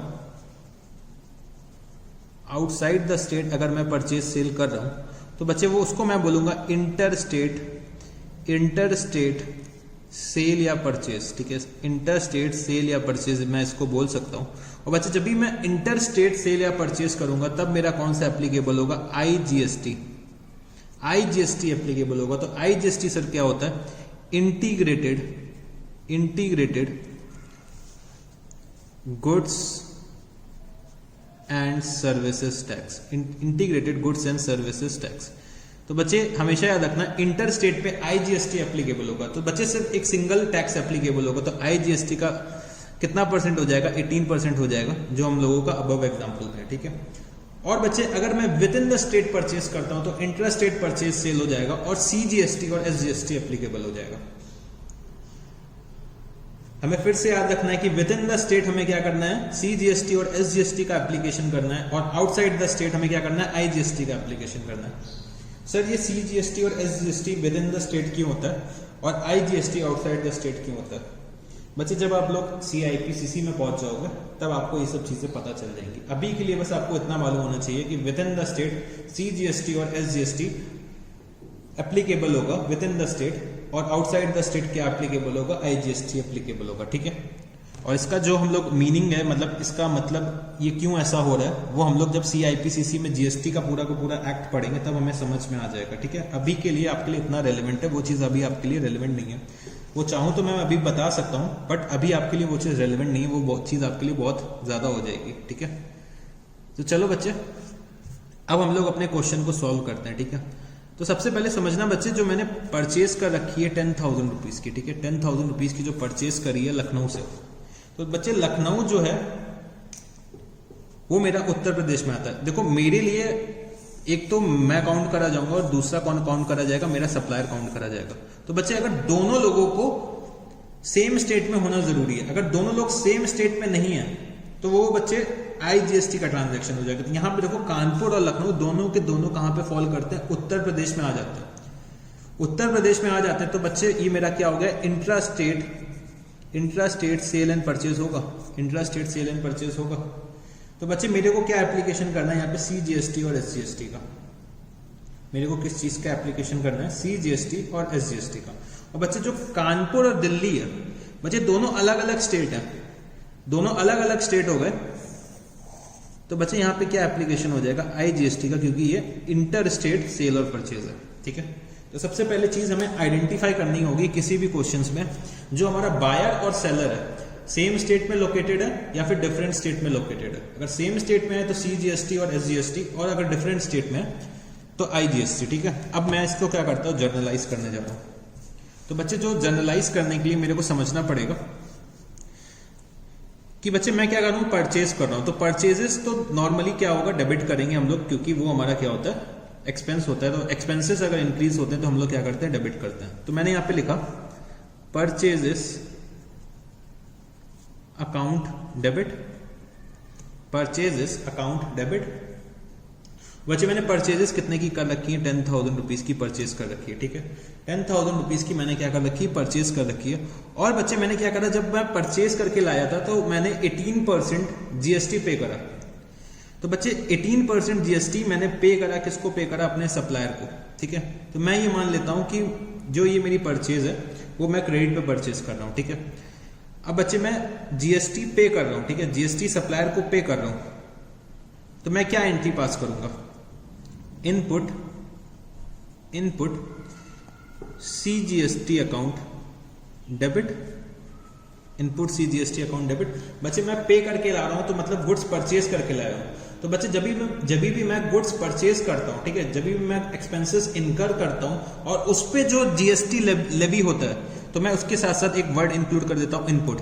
मतलब मेरे खर्चे पे जीएसटी लग रहा है तो वो मेरा क्या हो जाएगा, इनपुट जीएसटी हो जाएगा, क्योंकि मैं गुड्स परचेज करके ला रहा हूँ। और बच्चे ये मेरी क्या इंटरेस्ट रेट है, तो input C GST account debit, और बच्चे input S GST account debit, क्योंकि इंटरेस्ट रेट पे सी जीएसटी और एस जीएसटी का मेरे को यूज करना है। और बच्चे जो इनपुट सी जीएसटी का रेट क्या हो जाएगा, अब 9% हो जाएगा, क्योंकि टोटल जीएसटी 18% है। और मैंने आपको क्या बताया कि हमें अपने रेट को हाफ में डिवाइड कर लेना है अगर इंट्रा स्टेट सेल या परचेज है। तो बच्चे 9% सी जीएसटी होगा तो 9% एस जीएसटी भी हो जाएगा। तो 10,000 का 9% कितना हो जाएगा, 900 रुपीज। और बच्चे 10,000 का फिर से 900 रुपीज हो जाएगा, ठीक है। तो टोटल मेरे को कितना पेमेंट करना पड़ेगा, टोटल मेरे को कितना पेमेंट करना पड़ेगा। लेट्स चेक, जो मेरा लखनऊ का सप्लायर था तो मैंने यहाँ पे लिख दिया सप्लायर लखनऊ, क्योंकि मेरे को उसका नाम नहीं मालूम था तो सप्लायर लखनऊ नाम से मैंने लिख दिया। और बच्चे मेरे को टोटल पेमेंट जो इनको करना है 11,800 का करना होगा, ठीक है। 11,800 का मैं इनको पेमेंट करूंगा, और जो ये 1,800 रुपीज जो मैंने इनको पेमेंट करा है, ये जो हमारे सप्लायर है लखनऊ के, वो गवर्नमेंट को पे करेंगे। वो गवर्नमेंट को कितना पे करेंगे, हमसे रिसीव करके 1,800 रुपीज पे करेंगे, ठीक है। चलो बच्चे और आगे चलते हैं। फिर हमने जो नेक्स्ट परचेज करी थी वो कहां से करी है, दिल्ली से परचेज करी है बच्चे, दिल्ली से परचेज करिए। तो दिल्ली हमारा क्या हो गया, दिल्ली और यूपी दोनों अलग अलग स्टेट हो गया, यूपी और दिल्ली दोनों अलग अलग स्टेट हो गए। तो बच्चे वो मेरा क्या हो गया, इंटर स्टेट ट्रांजैक्शन हो गया। इंटर स्टेट में मैंने आपको क्या बताया कि आईजीएसटी एप्लीकेबल होता है। तो मैंने यहां पे लिखा purchases account debit, purchases account debit कितना 20,000 रुपीज, ठीक है, 20,000 रुपए, 20,000 रुपीज मैंने यहाँ पे लिख दिया।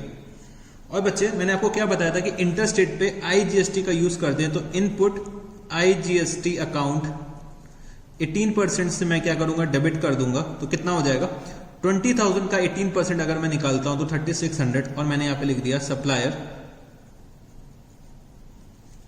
दिल्ली, सप्लायर दिल्ली, और कितना हो गया 23,600। तो बच्चे सबसे पहले तो हमने ये समझा कि जो हमारे इंटर स्टेट सेल या परचेज होता है तो उस पर आईजीएसटी एप्लीकेबल होता है, और जो इंट्रा स्टेट सेल परचेज होता है उस पर सीजीएसटी और एसजीएसटी एप्लीकेबल होता है। ये चीज हमें समझ में आ गई है, ठीक है। तो चलो बच्चे इसी की बेसिस पे एक और एग्जांपल करते हैं, ठीक है। एक और एग्जांपल करते हैं। तो इसमें मैं क्या करता हूं, आपके ऊपर आपको ये डिटरमाइन करना है इस एग्जाम्पल में कि कौन से ट्रांजैक्शन में सीजीएसटी एसजीएसटी एप्लीकेबल होगा और कौन से ट्रांजैक्शन में आईजीएसटी एप्लीकेबल होगा। तो बेसिकली हमें आइडेंटिफाई करना है कौन कौन से हमारे इंट्रा स्टेट ट्रांजैक्शन है और कौन कौन से इंटर स्टेट ट्रांजैक्शन है, ठीक है। तो बच्चे मेरे साथ एग्जांपल नोट करिएगा। तो बच्चे ये ए है, ए जो है वो है कानपुर से, ठीक है। फिर ये हमारे बी हैं, बी जो हैं ये हमारे हैं मुंबई से। और बच्चे फिर ये हमारे जो सी हैं ये हैं दिल्ली से, ठीक है। फिर जो बच्चे ये जो डी हैं, ये बच्चे जो डी हैं हमारे लखनऊ से, ठीक है। ये जो डी हैं हमारे लखनऊ से। ये बच्चे जो ई हैं हमारे वो कहां से, आगरा से, आगरा से। और जो बच्चे जो मेरे लास्ट हैं एफ, जो मेरे लास्ट एफ है वो हैं यूएसए से, ठीक है। यूएसए मतलब यूनाइटेड स्टेट्स ऑफ अमेरिका।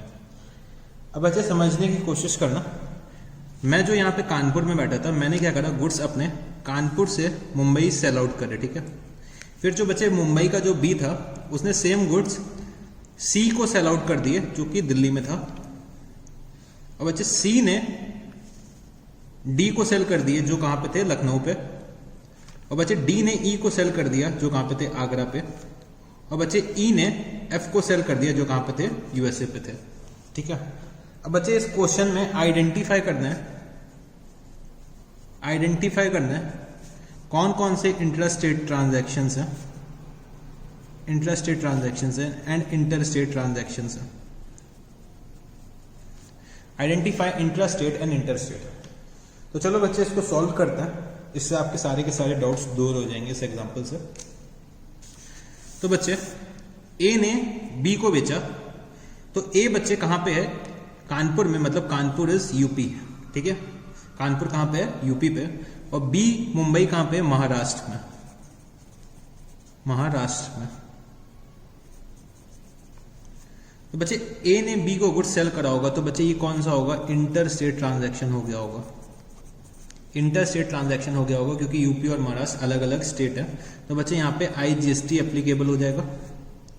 फिर बच्चे महाराष्ट्र से मैंने कहा सेल आउट करा है, दिल्ली में, तो बच्चे ये दोनों भी अलग अलग क्या है, स्टेट्स है। तो बच्चे यहाँ पे भी क्या हो गया, ये एक इंटर स्टेट ट्रांजैक्शन है, इंटर स्टेट ट्रांजैक्शन है, और यहाँ पे क्या एप्लीकेबल हो जाएगा, IGST एप्लीकेबल हो जाएगा।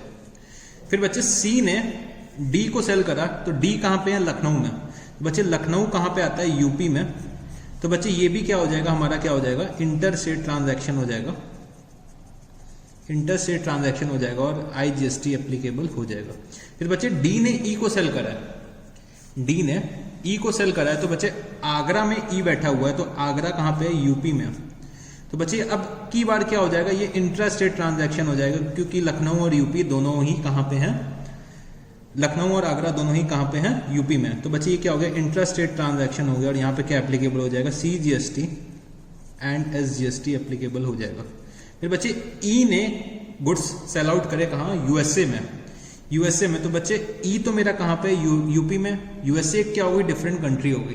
तो बच्चे अगर मेरे गुड्स मेरे स्टेट के बाहर जा रहे हैं, अगर मेरे गुड्स मेरे स्टेट के बाहर जा रहे हैं, चाहे वो किसी और स्टेट में जा रहे हो या फिर किसी और कंट्री में जा रहे हो, तो बच्चे वो मेरे लिए एक इंटर स्टेट ट्रांजैक्शन होगा, वो मेरे लिए क्या होगा, इंटर स्टेट ट्रांजैक्शन होगा। चाहे वो गुड्स मेरे स्टेट से निकल के किसी और स्टेट में जा रहे हो, चाहे वो किसी कंट्री में जा रहे हो या फिर कहीं और जा रहे हैं, अगर गुड्स मेरे स्टेट से बाहर जा रहे हैं, तो मतलब बच्चे क्या हो जाएगा, वो मेरे लिए एक इंटर स्टेट ट्रांजैक्शन है, मतलब मेरे को IGST यहाँ पे लेवी करना ही पड़ेगा, IGST मेरे को यहाँ पे क्या करना पड़ेगा, लेवी करना पड़ेगा। तो बच्चे मैंने क्या करा, सारे के सारे ट्रांजैक्शंस आइडेंटिफाई कर लिए कि किसमें IGST और SGST एप्लीकेबल होना है, और CGST और SGST एप्लीकेबल होना है, ये चीज हम लोगों ने सीख ली है। तो हमें जब भी क्वेश्चन रीड करना है, तो हमें आइडेंटिफाई करना है कि दोनों लोग कौन से स्टेट से इन्वॉल्व हैं, ठीक है, हमारे बायर और सेलर कौन कौन से स्टेट से इन्वॉल्व हैं, ये सबसे पहले हमें चेकआउट करना होगा, ठीक है। तो चलो बच्चे और आगे बढ़ते हैं, और ट्रांजैक्शंस हम लोग डिस्कस करते हैं। तो बच्चे अभी तक हम लोगों ने क्या समझा था कि हम लोग परचेज की कैसे एंट्री करते हैं। तो एक परचेज की एंट्री हम लोगों ने समझी थी, इंट्रा स्टेट और इंटर स्टेट कैसे परचेज करते हैं, तो उसकी एंट्री अभी हम लोगों ने समझ लिया। अब बच्चे क्या हुआ कि जो मैं गुड्स परचेज करके लाया था वो मेरे को वापस करने पड़ गए, कुछ डिफेक्टिव गुड्स आ गए, तो मैंने क्या करा कि इफ गुड्स रिटर्न, मेरे को कुछ डिफेक्टिव गुड्स वापस करने पड़े, तो मैं क्या एंट्री करूंगा। तो बच्चे अगर मैं सेम स्टेट को वापस कर रहा हूं, सेम स्टेट में वापस कर रहा हूं, तो लेट्स टेक, मैंने जो गुड्स वापस करे हैं, वैल्यू जिसकी थी 5,000 रुपीज की, ठीक है, 5,000 रुपीज की वैल्यू थी, और GST कितना था, 18% एप्लीकेबल है, GST कितना एप्लीकेबल है, 18% एप्लीकेबल है। तो बच्चे सेम स्टेट में अगर मैं वापस करता हूं, तो बच्चे सबसे पहले मेरे को समझना है कि मैं क्या करूं, अपने सप्लायर को गुड्स वापस कर रहा हूं, तो बच्चे मैं क्या करूंगा, debit the receiver.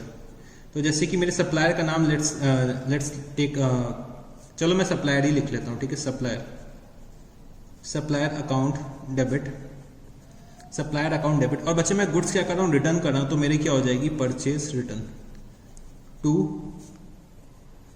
Purchase return account, to purchase return account, ठीक है, परचेज रिटर्न कर रहा हूं। और मोर ओवर बच्चे जब मैं परचेज करके लाया था तो मैंने GST पे करा होगा, तो बच्चे मैं क्या करूंगा, GST का रिवर्सल करूंगा, क्योंकि बच्चे मैंने अभी तक परचेज वो क्या करी है, कैंसल आउट कर दिया, मैंने वो गुड्स वापस कर दिए, तो बच्चे मेरे को इसका GST का इफेक्ट भी मेरे को खत्म करना पड़ेगा।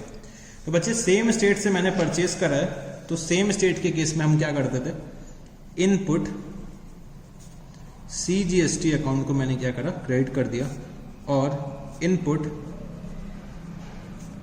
SGST अकाउंट को भी मैंने क्या करा, क्रेडिट कर दिया। तो बच्चे ये भी 9% हो जाएगा, और ये भी 9% हो जाएगा। तो बच्चे गुड्स की क्या वैल्यू थी, 5,000 रुपीज की मेरे गुड्स की वैल्यू थी, 9% अगर मैं टैक्स कैलकुलेट करूं तो 450 और 450 आ जाएगा। तो टोटल मैंने सप्लायर को कितना वापस करा, 5,900 रुपीज का मटेरियल वापस करा, जिसमें से 5,000 मेरे गुड्स की कॉस्ट थी। एक चीज तो हमने ये समझ ली।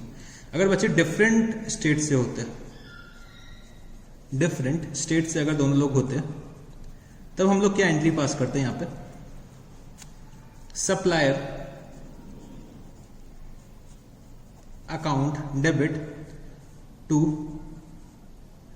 Purchase return, supplier account debit to purchase return account, ठीक है। और बच्चे अगर डिफरेंट स्टेट्स हैं तो हम लोग क्या यूज कर लेते हैं, input IGST account, input IGST account, और कितना 18% पूरा का पूरा कर देते हैं। तो बच्चे 5000 रुपीज के गुड्स थे, 5000 का अगर मैं 18% निकालूं तो 900 रुपीज, और मैंने यहाँ पे क्या लिख दिया 5900 रुपीज डेबिट कर दिया सप्लायर को। तो बच्चे ये कुछ होते हैं परचेज से रिलेटेड ट्रांजैक्शन, ठीक है। परचेज से रिलेटेड ट्रांजैक्शन हमने समझ लिए। चलो बच्चे अब सेल से रिलेटेड भी ट्रांजैक्शन को समझते हैं। तो इसके लिए फिर से एक एग्जांपल ले लेता हूं।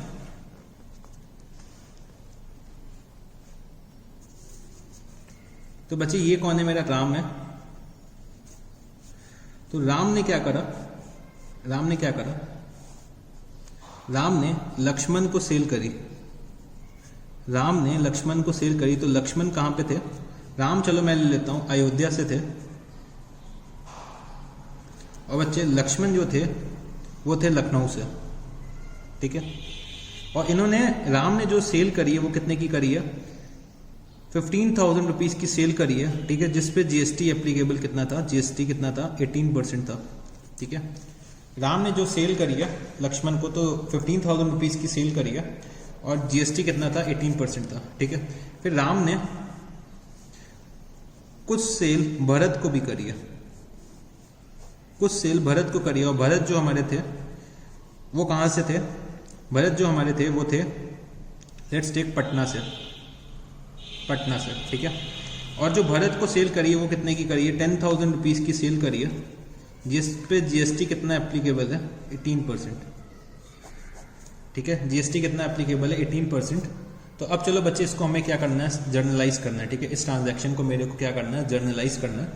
तो चलो हम लोग जर्नलाइज कर लेते हैं।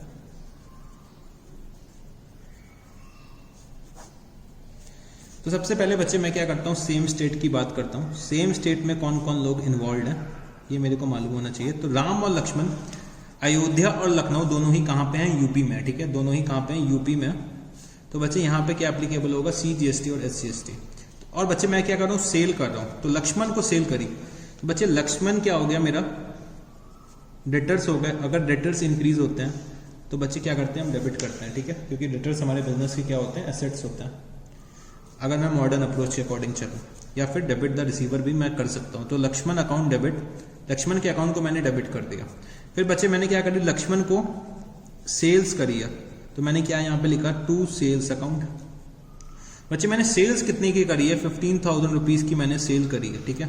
और बच्चे जो मैंने सेल करी थी उस पर कुछ जीएसटी एप्लीकेबल हो गया, ठीक है, कुछ जीएसटी एप्लीकेबल हो गया। तो बच्चे जब भी मैं सेल करता हूं तो सेल पे जो जीएसटी एप्लीकेबल होगा उसको मैं लिखूंगा आउटपुट जीएसटी, ठीक है। तो आउटपुट CGST अकाउंट को मैं क्या करूंगा, क्रेडिट कर दूंगा, और आउटपुट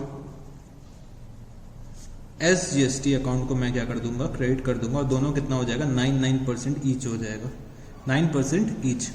तो बच्चे जब भी मैं परचेज करके लाता हूं तो मेरे लिए वो क्या होता है, इनपुट। और बच्चे जब मैं सेल करता हूं तो आउटपुट, मतलब सेल का मतलब मैं मेरे बिजनेस से गुड्स जा रहे हैं तो मतलब आउटपुट, और मेरे बिजनेस में अगर गुड्स आ रहे हैं तो मतलब इनपुट। तो बच्चे 15,000 का अगर मैं 9% निकालता हूं तो कितना निकल के आएगा, ₹1350, मतलब 1350 और 1350, ठीक है, 1350 और 1350। और बच्चे टोटल मैंने कितना रिसीव करना है लक्ष्मण से, तो कितना हो जाएगा, 15,000 प्लस 2700। तो बच्चे 17,700 रुपीज की टोटल सेल मैंने किसको कर रखी होगी, लक्ष्मण को कर रखी होगी। तो ये बच्चे केस हो गया सेम स्टेट का। अगर मैं डिफरेंट स्टेट पे जाता हूं, डिफरेंट स्टेट पे अगर मैं जाता हूं तो मैं क्या करूंगा, तो बच्चे डिफरेंट स्टेट में अगर मैं जाता हूं तो मैंने किसको सेल कर रखी है, भरत को। भरत कहां पे है, पटना में है। पटना कहां पे आता है, बिहार में। तो बच्चे यूपी और बिहार के बीच में एक ट्रांजैक्शन हो रहा है, ठीक है, राम और भरत के बीच में एक ट्रांजैक्शन हो रहा है जो डिफरेंट स्टेट्स को बिलोंग करते हैं। तो डिफरेंट स्टेट्स के केस में मैंने क्या बताया था, इंटर स्टेट के केस में मैंने क्या बताया था कि IGST एप्लीकेबल होगा। तो बच्चे IGST के लिए मैंने किसको सेल करी, सबसे पहले तो वो लिख लेता हूं, भरत को सेल करी है। तो भरत अकाउंट को मैंने क्या करा, डेबिट कर दिया। और बच्चे मैंने यहाँ पे लिखा टू सेल्स अकाउंट। बच्चे मैंने जो सेल्स करी है वो कितने की करी है, 10,000 रुपीज़ की करी है। और बच्चे इस बार मेरे को IGST लगाना है, तो to output IGST account, to output IGST account. और बच्चे IGST का रेट कितना है, 18% है, तो मैंने यहाँ पे लिखा 1800 रुपीज़। और बच्चे टोटल कितना रिसीव करना है भरत से, 11,800। तो बच्चे सेल्स की भी एंट्री आप लोगों को समझ में आ गई होगी, ठीक है, सेल्स की भी एंट्री आपको समझ में आ गई होगी। तो चलो मैं इसी क्वेश्चन को और आगे लेकर चलता हूँ। तो बच्चे क्या हुआ कि लक्ष्मण जो हमारे थे, इनको कुछ गुड्स पसंद नहीं आए, इन्होंने मेरे को कुछ गुड्स रिटर्न करे, गुड्स रिटर्न। और बच्चे जो गुड्स रिटर्न करे उनकी वैल्यू थी 2,000 रुपीज़, ठीक है, 2,000 रुपीज़ की वैल्यू थी जो गुड्स इन्होंने रिटर्न करे मेरे को। तो 2,000 रुपये के गुड्स लक्ष्मण ने मेरे को वापस कर दिया। तो बच्चे गुड्स रिटर्न की मैं क्या एंट्री करूंगा, तो यहां लिखता हूं goods return by customer. Goods return by customer की मैं क्या एंट्री कर लूंगा, यहां पे चाहो लिख सकते हो आप if goods return by supplier last case में, पर if goods return by me itself, by me itself मतलब बाय द प्रोप्राइटर, ठीक है। अब यहाँ पे गुड्स रिटर्न बाय कस्टमर, या फिर उसमें उस केस में लिख सकते हो गुड्स रिटर्न टू सप्लायर। तो गुड्स रिटर्न बाय कस्टमर। बच्चे कस्टमर मेरा कौन था, लक्ष्मण। लक्ष्मण मेरे को क्या कर रहा है, गुड्स वापस कर रहा है। तो बच्चे मेरे लिए बिजनेस के लिए क्या हो जाएगा, ये एक सेल्स रिटर्न हो जाएगा। सेल्स रिटर्न को हम लोग क्या करते थे, डेबिट करते थे, तो सेल्स रिटर्न अकाउंट डेबिट। और बच्चे मैं सेल्स रिटर्न को कितने से डेबिट कर दूंगा, 2,000 रुपीज़ से, ठीक है। और बच्चे इनिशियली मैंने 2,000 रुपीज़ जब सेल करी होगी, 2,000 की जब सेल करी तो मैंने क्या करा था, आउटपुट CGST और SGST चार्ज करा था। तो अब मेरे को उसका रिवर्सल करना पड़ेगा, तो आउटपुट CGST अकाउंट डेबिट और आउटपुट SGST अकाउंट को मेरे को क्या करना पड़ेगा, डेबिट करना पड़ेगा। तो बच्चे 9% ईच था, 9% ईच था, तो ये कितना हो जाएगा 180 रुपीज़ और 180 रुपीज़, ठीक है, to Lakshman account, to Lakshman account. तो मैं कितना लिख दूंगा 2360, ठीक है, 2360 अगर गुड्स रिटर्न बाय कस्टमर। और ये क्या है, सेम स्टेट का केस है, सेम स्टेट, ठीक है, सेम स्टेट में अगर रिटर्न करते हैं तो ये एंट्री हो जाएगी। फिर बच्चे चलो इंटर स्टेट भी देख लेते हैं। तो भरत जी को भी कुछ गुड्स पसंद नहीं आए, ठीक है, भरत जी को भी यहाँ पे कुछ गुड्स पसंद नहीं आए, तो इन्होंने भी मेरे को कुछ गुड्स वापस कर दिया, इन्होंने भी मेरे को कुछ गुड्स वापस कर दिया। और मैंने यहाँ पे लिख दिया गुड्स रिटर्न ₹1,000। तो 1,000 रुपीज़ के गुड्स इन्होंने क्या करे, वापस कर दिए भरत जी ने भी। तो मैं यहाँ पे लिख लेता हूँ, इसकी भी एंट्री समझ लेता हूँ कैसे करनी है।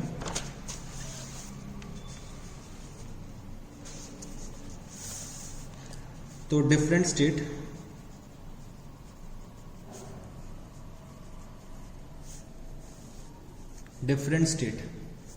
तो मैंने यहां पे लिखा sales return account debit, sales return account debit. बच्चे सेल्स रिटर्न कितने की हो रही है, 1,000 रुपीज़ की हो रही है। और बच्चे मैंने इनिशियली क्या चार्ज किया था, IGST चार्ज किया था। तो अब मेरे को उसका क्या करना पड़ेगा, रिवर्सल करना पड़ेगा। तो आउटपुट IGST मैंने कितना रिवर्स कर दिया, 18% रिवर्स कर दिया, तो कितना हो जाएगा 180 रुपीज़, ठीक है, 180 रुपीज़।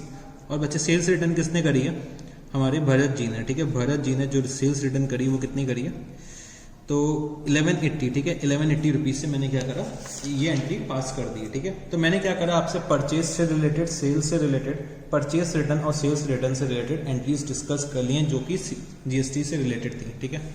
मेरे को कुछ और एंट्रीज यहाँ पे और डिस्कस कर लेनी है, ठीक है। उसके बाद मैं डायरेक्टली अपने क्वेश्चंस पे आ जाऊँगा। तो बच्चे कुछ एंट्रीज और डिस्कस करनी थी, तो चलो सबसे पहले लिखना यहाँ पे कि गुड्स गिवन एस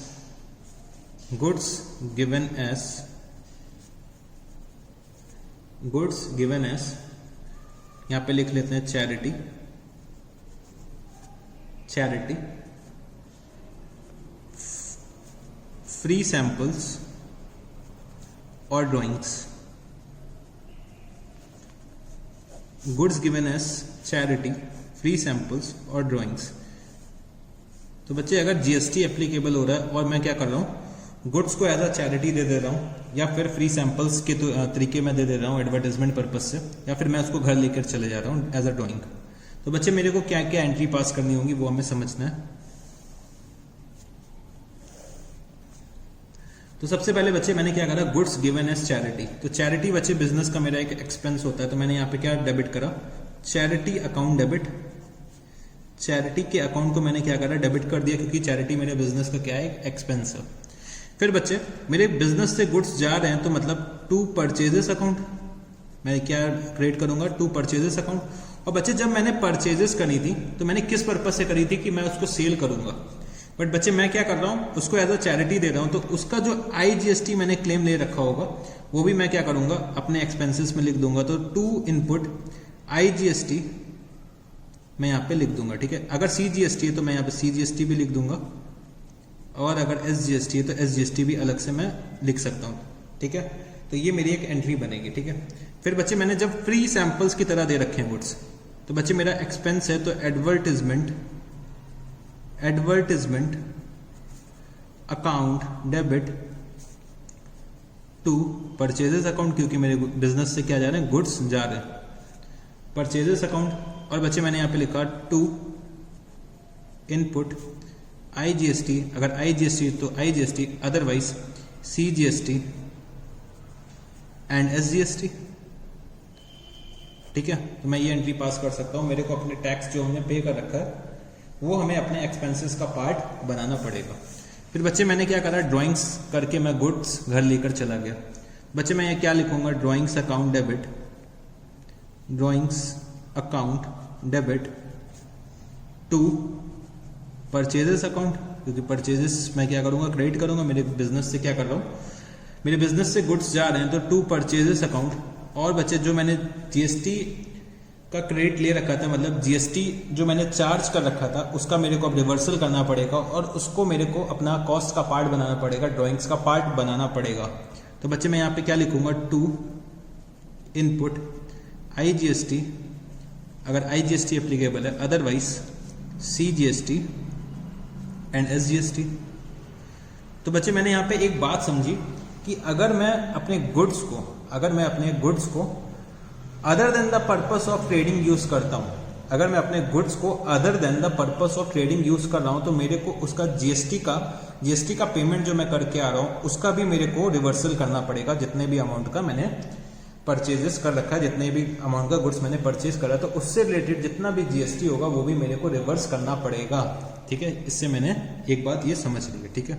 तो चलो बच्चे अब हम लोग अपने बुक्स के क्वेश्चन पे आते हैं और कुछ बुक्स के क्वेश्चन सॉल्व करते हैं। तो चलो बच्चे question number 22, Mittal cycle purchased 100 cycles from hero cycles, Ludhiana Punjab, eight the rate ₹1200 पर cycle plus IGST eight the rate 12%, ठीक है। IGST कितना है, 12% है। Hero cycles allowed 10% trade discount and 3% cash discount if payment is made with in 14 days. Mittal Cycles received 10 cycles damaged during transit which it returned. Mittal Cycles settled the payment in 10 days time. Pass journal entries for the above transactions. तो हमें क्या करना है, journal entries pass करनी है above transactions के लिए। तो बच्चे क्वेश्चन में सिर्फ हीरो साइकिल्स का स्टेट बताया गया है, लुधियाना पंजाब। तो बच्चे हमें स्टेट्स का अब इस क्वेश्चन में रेलेवेंट ही नहीं, क्योंकि क्वेश्चन ने हमें पहले ही बता दिया कि हमें IGST चार्ज करना है, तो मतलब ये इंटर स्टेट ट्रांजैक्शन होगा तभी हमें IGST चार्ज करना है। तो बच्चे हमें journal entries in the books of Mittal cycle पास करनी है। तो सबसे पहले चलो इस ट्रांजैक्शन को एनालाइज करते हैं, ठीक है। इस ट्रांजैक्शन को यहाँ पे एनालाइज करने की कोशिश करते हैं। तो क्वेश्चन नंबर कौन सा हमारा, 22। बच्चे समझने की कोशिश करना, मैंने 100 साइकिल्स परचेज करी है किससे, हीरो साइकिल से। तो 100 साइकिल्स और रेट कितना था, 1200 का रेट था। तो बच्चे मेरी परचेज कॉस्ट कितनी हो जाएगी, 1,20,000 रुपीज। मेरी परचेज कॉस्ट क्या हो जाएगी, 1,20,000 रुपीज प्लस क्या है, IGST है, ठीक है। IGST कितना है, 12% है, और साथ ही साथ मेरे को 10% ट्रेड डिस्काउंट मिला हुआ है। तो बच्चे मैंने पहले क्या करा, अपना ट्रेड डिस्काउंट लेस करा। ट्रेड डिस्काउंट कितना है मेरा, 10% है। तो बच्चे मेरे 10% अगर मैं माइनस करता हूँ तो कितना आएगा, 12,000 रुपीज आएगा। तो मेरी नेट परचेज प्राइस कितनी निकल के आई, 1,08,000 रुपीज, जो मेरी क्या आई, नेट परचेज प्राइस, ठीक है, नेट परचेज प्राइस मेरी कितनी आई, 1,08,000 रुपीज निकल के आई। फिर बच्चे क्या दे रखा है कि आईजीएसटी मेरा किस पे लेवी होगा, परचेज प्राइस पे होगा, ठीक है। 1,20,000 पे मेरा क्या होगा, आईजीएसटी लेवी नहीं होगा, क्योंकि मेरी परचेज प्राइस कितनी है, 1,08,000 रुपीज है। तो बच्चे मैंने यहाँ पे आईजीएसटी लगाया, IGST eight the rate 12%, IGST eight the rate 12% अगर मैं निकालता हूँ तो कितना आएगा, 1,08,000 का अगर मैं 12% निकालता हूँ तो कितना आएगा, 12,960, ठीक है, 12,960 का मेरा आईजीएसटी आएगा। तो टोटल मेरा कितना निकल के आएगा, 1,08,000 प्लस 12,960 इज इक्वल टू कितना, 1,20,960 रुपीज का मेरा क्या आ गया, टोटल परचेज आ गया, ठीक है। 1,20,960 का मेरा क्या आ गया, टोटल परचेज आ गया।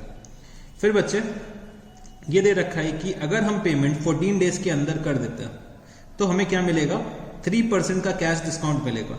बट बच्चे जब मेरे को गुड्स वापस आ रहे थे, जब गुड्स आ रहे थे तो रास्ते में 10 साइकिल्स डैमेज हो गई, 10 साइकिल्स डैमेज हो गई। तो मतलब अगर मैं 10 साइकिल्स का डैमेज पार्ट निकालूं तो कितना निकल के आएगा, तो 10 इंटू 1200 का 90%, क्योंकि 10% क्या था मेरा ट्रेड डिस्काउंट था, 10 इंटू 1200 का 90%, क्योंकि 10% अगर मेरा ट्रेड डिस्काउंट था तो मेरी कॉस्ट कितनी निकल के आएगी, 90% निकल के आएगी। तो बच्चे ये सब हमें क्या करना है, स्मार्ट कैलकुलेशंस आने चाहिए, ठीक है। 10 इंटू 1200 इंटू 90%, तो बच्चे 10 साइकिल की कॉस्ट मेरी कितनी हो गई, 10,800 प्लस मैं अगर 12% इसमें जीएसटी जोड़ दूँ तो 12% अगर इसका जीएसटी जोड़ता हूँ तो 1,296, तो बच्चे टोटल कितना हो जाएगा, 1,08,00 प्लस 1,296 कितना हो जाएगा, 12,096 रुपीज़ के गुड्स मैंने क्या करे होंगे, गुड्स रिटर्न करे होंगे, गुड्स रिटर्न, ठीक है। इतने गुड्स मैंने क्या करे, रिटर्न कर दिए। और बच्चे बैलेंस का मैंने क्या करा होगा, पेमेंट कर दिया होगा। तो बच्चे बैलेंस मेरा कितना बचा होगा, 1,08864 मेरा बैलेंस अमाउंट बचा होगा। तो बच्चे मैंने with in the time payment करा तो मेरे को 3% कैश डिस्काउंट मिला होगा यहाँ पे। बच्चे अगर मैं इसका 3% निकालता हूँ तो कितना आएगा, 3,266 मैं कर देता हूँ राउंड ऑफ करके, ठीक है, 3,266 मैं ऐसे राउंड ऑफ करके कर देता हूँ। तो बच्चे नेट में मैंने पेमेंट कितना कर रखा होगा वो आप बता सकते हो। तो 1,08864 माइनस 3,266, तो बच्चे ये आ रहा है 1,05598 का मैंने क्या करा होगा, पेमेंट करा होगा। अब बच्चे ये ट्रांजैक्शन क्या करा, अभी हम लोगों ने एनालाइज कर लिया। अब हमें क्या करना है, इससे रिलेटेड जर्नल एंट्री पास करनी है इस ट्रांजैक्शन की, ठीक है। इस ट्रांजैक्शन की मेरे को क्या करनी है, जर्नल एंट्री पास करनी है। चलो बच्चे मेरे साथ फटाफट फॉर्मेट बना लो, जर्नल एंट्रीज, ठीक है। तो जब भी बच्चे मैं क्वेश्चन सॉल्व करूंगा तो मेरे को ये वर्किंग नोट बनाना होगा, जिससे कि क्या हो कि मेरे लिए क्वेश्चन इजी हो सके और एग्जामिनर को भी समझ में आ सके कि इसने फिगर्स कहाँ से निकाली हैं, कि कहीं इसने किसी और बच्चे की कॉपी से कॉपी तो नहीं कर लिया। तो हमें क्या करना होगा, वर्किंग नोट्स दिखाने बहुत ज़रूरी होते हैं एग्जाम में, वर्किंग नोट्स के भी नंबर होते हैं एग्जाम में। तो चलो बच्चे, particulars LF number, amount rupees, ठीक है। मैं चाहो तो डेबिट क्रेडिट भी यहाँ पे लिख सकता हूँ, कोई दिक्कत नहीं है, वो आप लोग लिख सकते हो। चलो बच्चे मैंने क्या करा, क्विकली फॉर्मेट ड्रॉ कर लिया।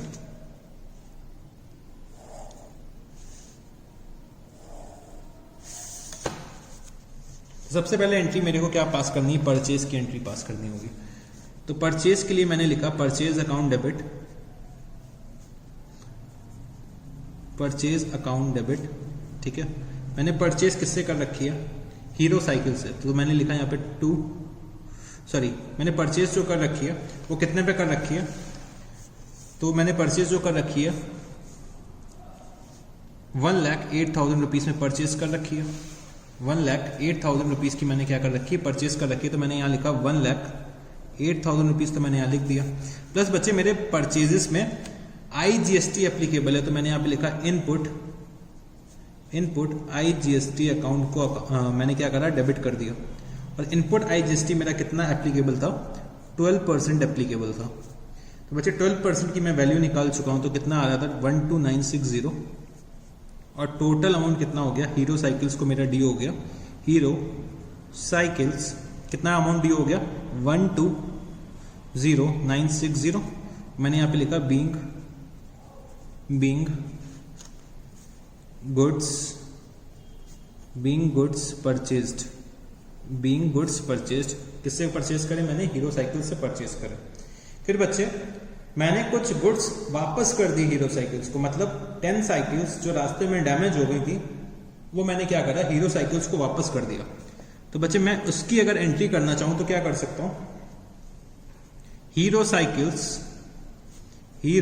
Cycles account debit to purchase return, क्योंकि मैं क्या कर रहा हूं, परचेजेस को वापस कर रहा हूं, तो टू परचेज रिटर्न अकाउंट।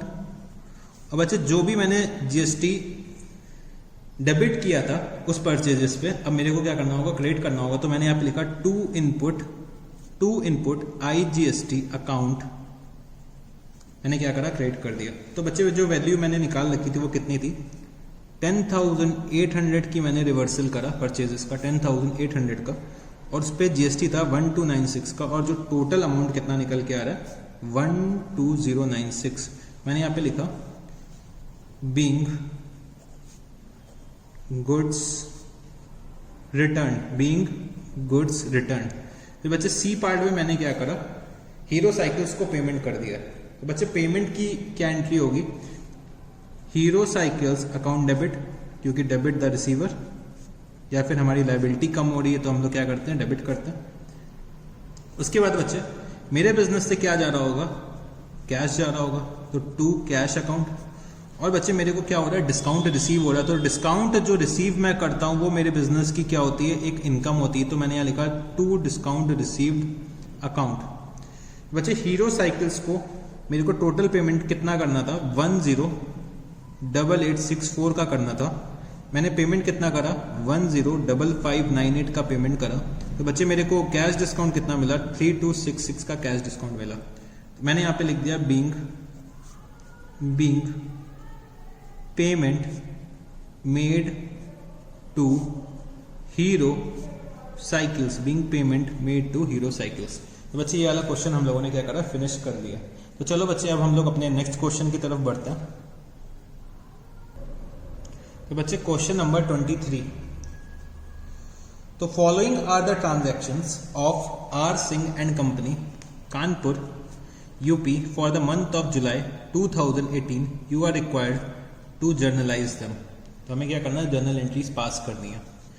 फिर बच्चे क्या क्या दे रखा हुआ है, 2018 जुलाई 1 started business with cash ₹80,000, July 1 cash paid into bank ₹50,000, bought stationery of ₹300 plus CGST and SGST at the rate 6% each. फिर जुलाई 2 bought goods of ₹21,000 plus CGST and SGST at the rate 6% each. फिर बच्चे जुलाई 5 sold goods of ₹7,500 plus CGST and SGST at the rate 6% each.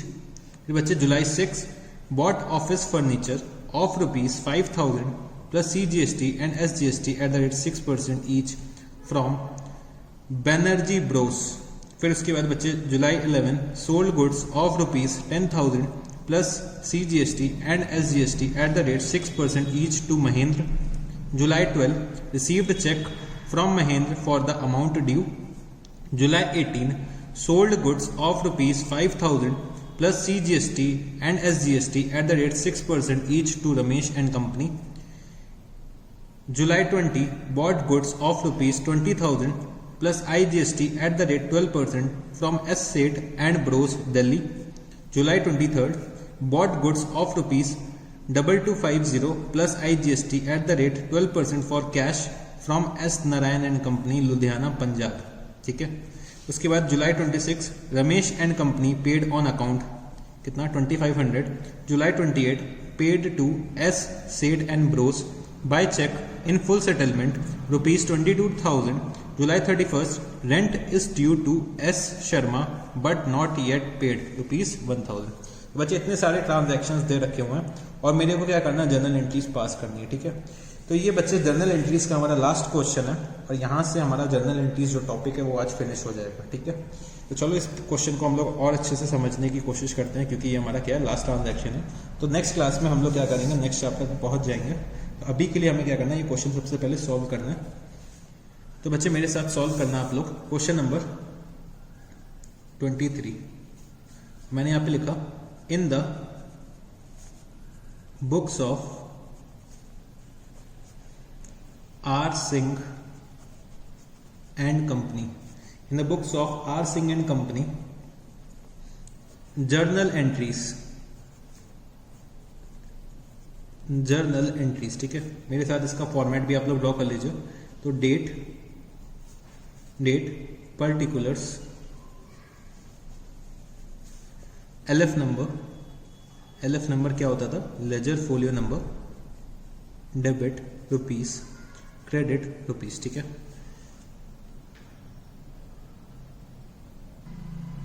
तो बच्चे 2018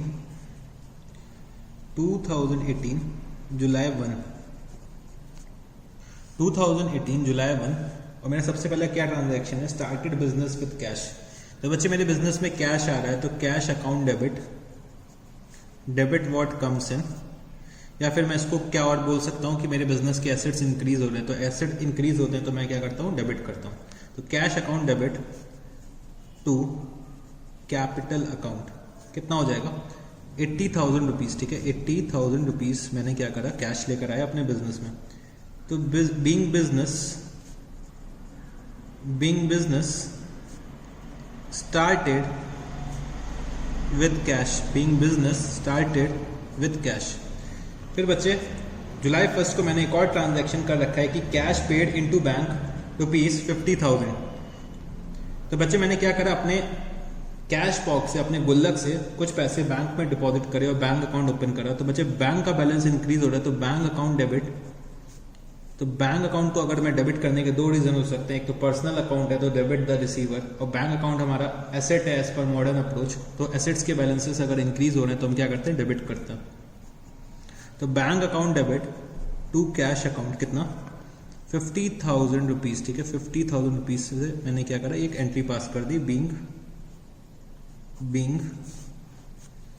cash deposited into bank. फिर बच्चे जुलाई 1 को मैंने एक और ट्रांजैक्शन करा, bought stationery of rupees 300 plus CGST and SGST at the rate 6% each. बच्चे मैं स्टेशनरी खरीद के लाया हूँ, ठीक है। तो स्टेशनरी मेरे बिजनेस का एक्सपेंस होता है, तो एक्सपेंसेस को हम लोग क्या करते हैं, डेबिट करते हैं। तो स्टेशनरी अकाउंट डेबिट। बच्चे मैंने कितने की स्टेशनरी परचेज करी है, 300 रुपीज की, ठीक है। 300 रुपीज की स्टेशनरी परचेज करी है। उस पर बच्चे क्या था, CGST और SGST भी एप्लीकेबल था, उस पर CGST और SGST भी एप्लीकेबल था। तो मैं क्या लिख सकता हूँ, इनपुट CGST अकाउंट डेबिट, क्योंकि मैं परचेज करके ला रहा हूं तो परचेज पे क्या होता है, इनपुट CGST और SGST एप्लीकेबल होता है। तो इनपुट SGST अकाउंट। और बच्चे क्या क्या रेट दे रखा है, 6%। तो 300 का 6% अगर मैं निकालना चाहूं तो कितना आएगा, 18 रुपीज और 18 रुपीज। और मैंने यहाँ पे लिखा स्टेशनरी को मैंने कैश में परचेज करा, मैंने ये जूम करा, ठीक है। मैंने कैश में स्टेशनरी परचेज कर रखी है। तो मैंने यहाँ पे लिखा 336, ठीक है। 336 रुपीज मैंने क्या करा है, कैश पे करा है। तो मैंने यहाँ पे लिखा being stationery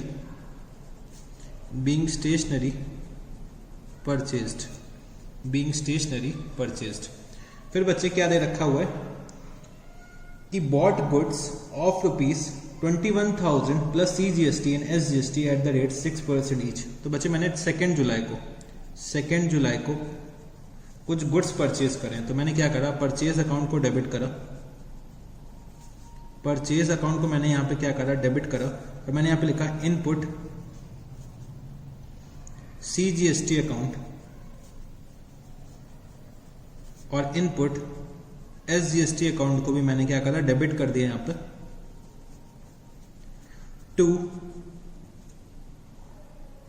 to cash account, ठीक है, टू कैश अकाउंट। अब बच्चे इसमें कुछ मेंशन नहीं कर रखा है, प्लस सप्लायर का नाम भी नहीं दे रखा है। तो मैंने क्या अज्यूम करा कि मैंने कैश में परचेज करी है, और मैंने यहाँ पे नरेशन लिख दिया बीइंग गुड्स परचेज्ड। बच्चे कितने की परचेजेस हैं? 21,000 रुपीज़ की। और 21,000 का अगर मैं 6% निकालता हूं तो कितना आएगा?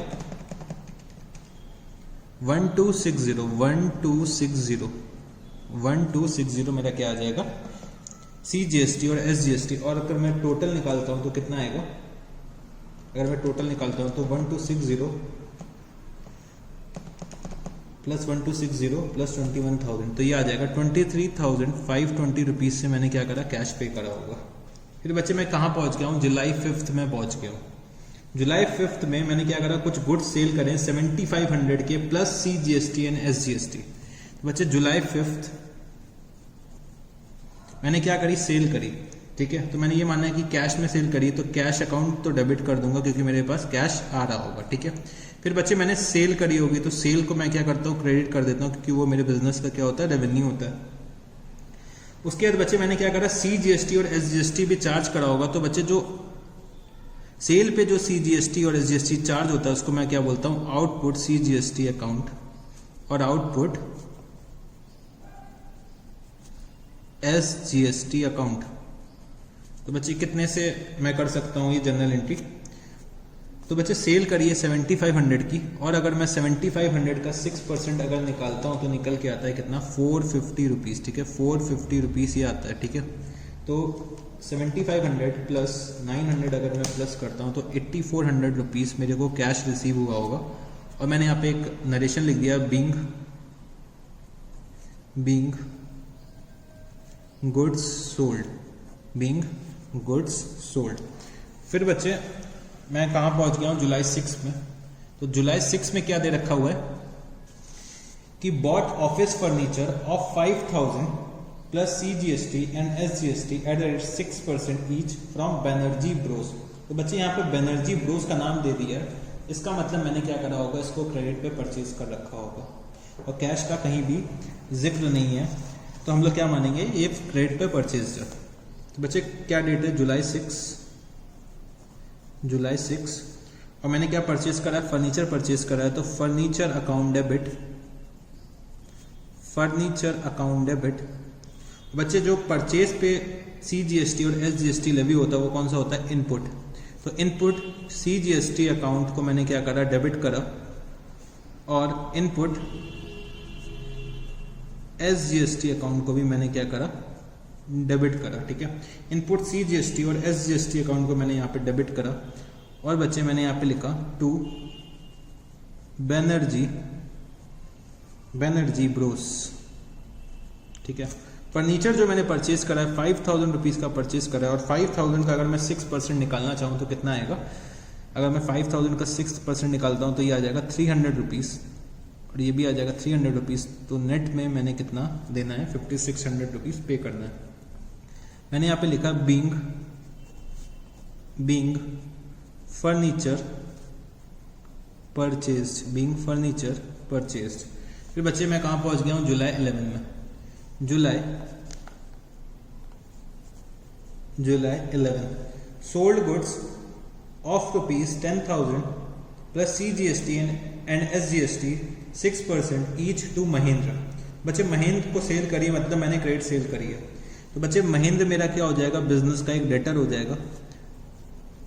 तो डेबिट द रिसीवर, मैंने क्या करा? महेंद्र को डेबिट कर दिया। और बच्चे मैंने क्या करी? महेंद्र को सेल करी, तो सेल मेरे बिजनेस की क्या एक रेवेन्यू है। और बच्चे मैं सेल में क्या करता हूँ? आउटपुट CGST और SGST चार्ज कर लेता हूँ। आउटपुट CGST अकाउंट और आउटपुट SGST अकाउंट को मैंने क्या करा? यहाँ पे क्रेडिट कर लिया।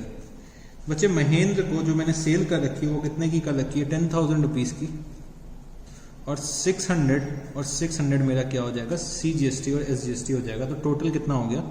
11,200 बीइंग गुड्स सोल्ड। ठीक है, फिर बच्चे मैं कहाँ पहुँच गया हूँ? जुलाई 12 पे। तो जुलाई 12 पे क्या दे रखा हुआ है कि received cheque from Mahendra for the amount due. तो बच्चे जितना भी अमाउंट ड्यू था उतने की मेरे को क्या मिल गई है? चेक मिल गई। तो जुलाई 12 मैंने महेंद्र से चेक रिसीव करी है, तो मेरे बैंक का बैलेंस इंक्रीज होगा। बैंक अकाउंट डेबिट टू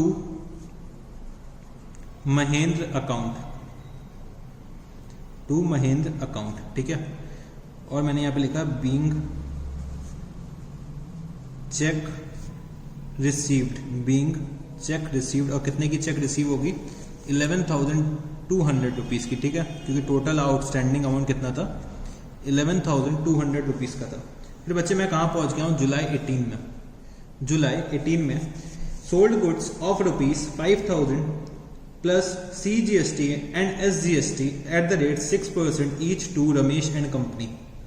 बच्चे जुलाई 18 मैंने गुड्स को सेल करा है, किसको, रमेश एंड कंपनी। तो मतलब ये क्या है, क्रेडिट सेल है, तो रमेश एंड कंपनी के अकाउंट को मैंने क्या करा, डेबिट कर दिया। और बच्चे मैंने सेल्स के अकाउंट को क्या करा होगा, क्रेडिट करा होगा।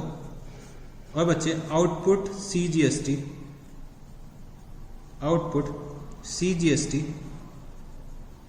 अकाउंट को मैंने क्या करा, क्रेडिट कर दिया। और आउटपुट SGST अकाउंट को भी मैंने क्या करा, यहाँ पे क्रेडिट कर दिया। तो बच्चे रमेश एंड कंपनी को जो मैंने सेल करी है वो 5,000 रुपीज़ की करी है, और 5,000 का 6% अगर मैं निकालूँ तो 300 एंड 300, और टोटल सेल्स अगर मैं टोटल अमाउंट निकालना चाहूँ कितना रमेश एंड कंपनी से रिकवर करना है तो कितना हो जाएगा 5,600 rupees. Being goods sold, being goods sold. तो बच्चे मैं कहाँ पहुँच गया, जुलाई 20th। तो बच्चे जुलाई 20th में जो दे रखा हुआ है कि bought goods of ₹20,000 plus IGST eight the rate 12% from S Seth and Bros Delhi. तो बच्चे मैं 20,000 के गुड्स कहाँ से परचेज करके लाया हूँ, दिल्ली से परचेज करके लाया हूँ। तो मैंने यहाँ पे लिखा purchases account debit, input IGST account debit, क्योंकि ये क्या है, इंटर स्टेट ट्रांजैक्शन है, तो input IGST account debit to S Seth and bros. तो बच्चे ये क्या है, क्रेडिट का ट्रांजैक्शन है, क्योंकि कैश का कहीं भी इन्वॉल्वमेंट इसमें नहीं है, और सप्लायर का नाम भी दे रखा हुआ है। तो बच्चे परचेजेस जो मैंने कर रखी हैं 20,000 रुपीज़ की प्लस 12% उस पर क्या हो जाएगा, GST हो जाएगा। तो 20% का 20,000 का अगर 12% मैं निकालता हूँ तो कितना आ जाएगा, 2,400 आ जाएगा। तो ये कितना हो जाएगा 22,400। और मैं यहाँ पे लिख सकता हूँ क्या, बीइंग गुड्स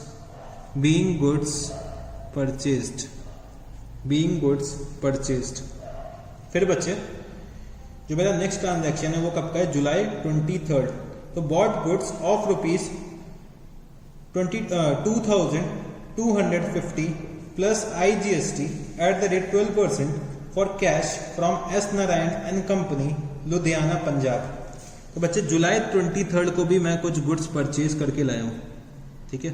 जुलाई 23rd को जो मैं गुड्स परचेज करके लाया हूँ तो बच्चे वो मैं कैश में करके लाया हूँ, और साथ ही साथ मेरे को सप्लायर का नाम भी दे रखा है। तो बच्चे जब कैश यूज हो गया तो हम क्या मानेंगे, कैश का ही परचेज है।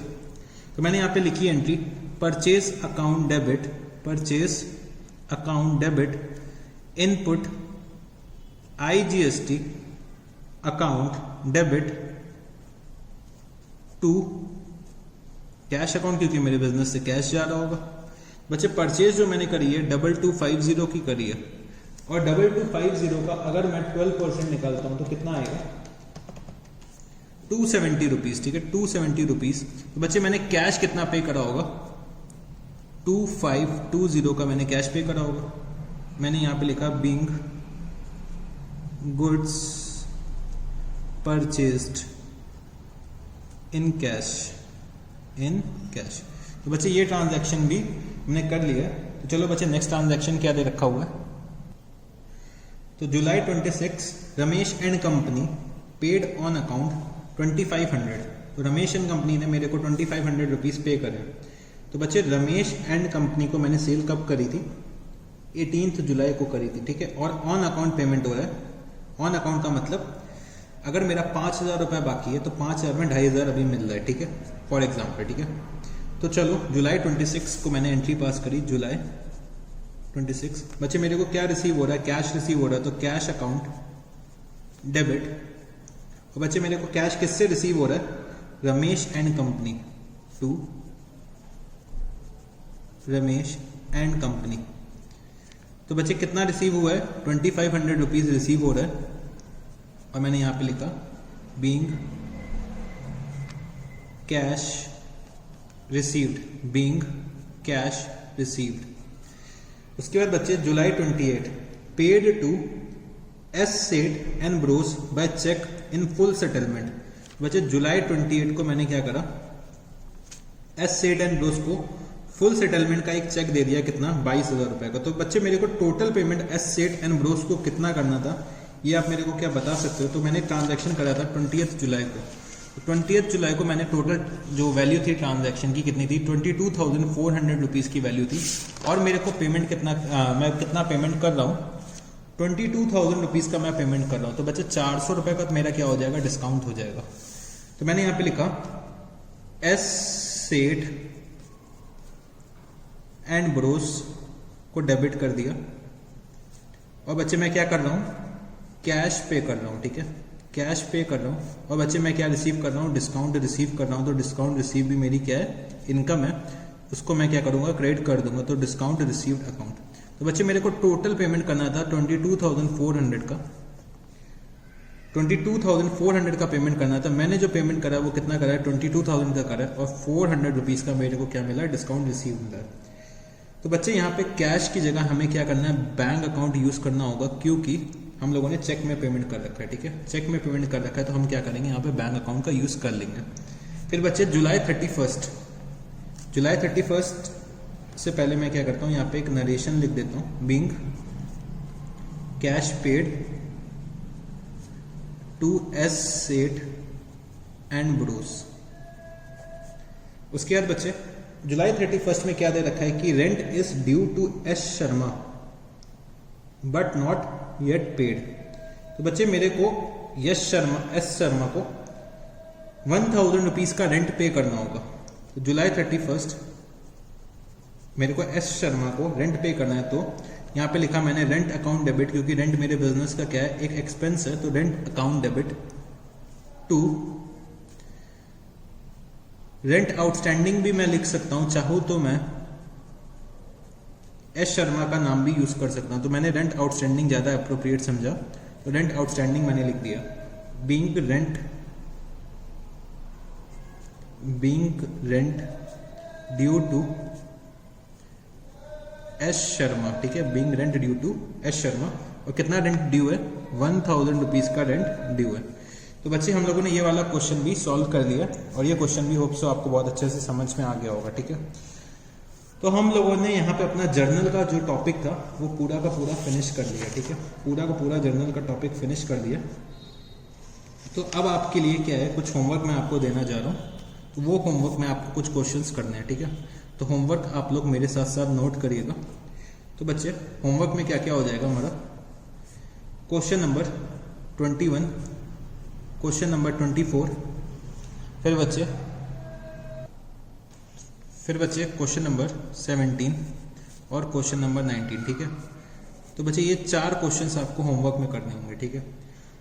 और बच्चे जब ये सारे के सारे क्वेश्चंस हो जाएं तो एक बार कोशिश करिएगा कि जर्नल का सारे के सारे क्वेश्चंस फिर से करिए, ठीक है, फिर से क्या करिए, सॉल्व करिए, जिससे कि क्या हो, आपकी स्पीड इंक्रीज हो जाए, ठीक है।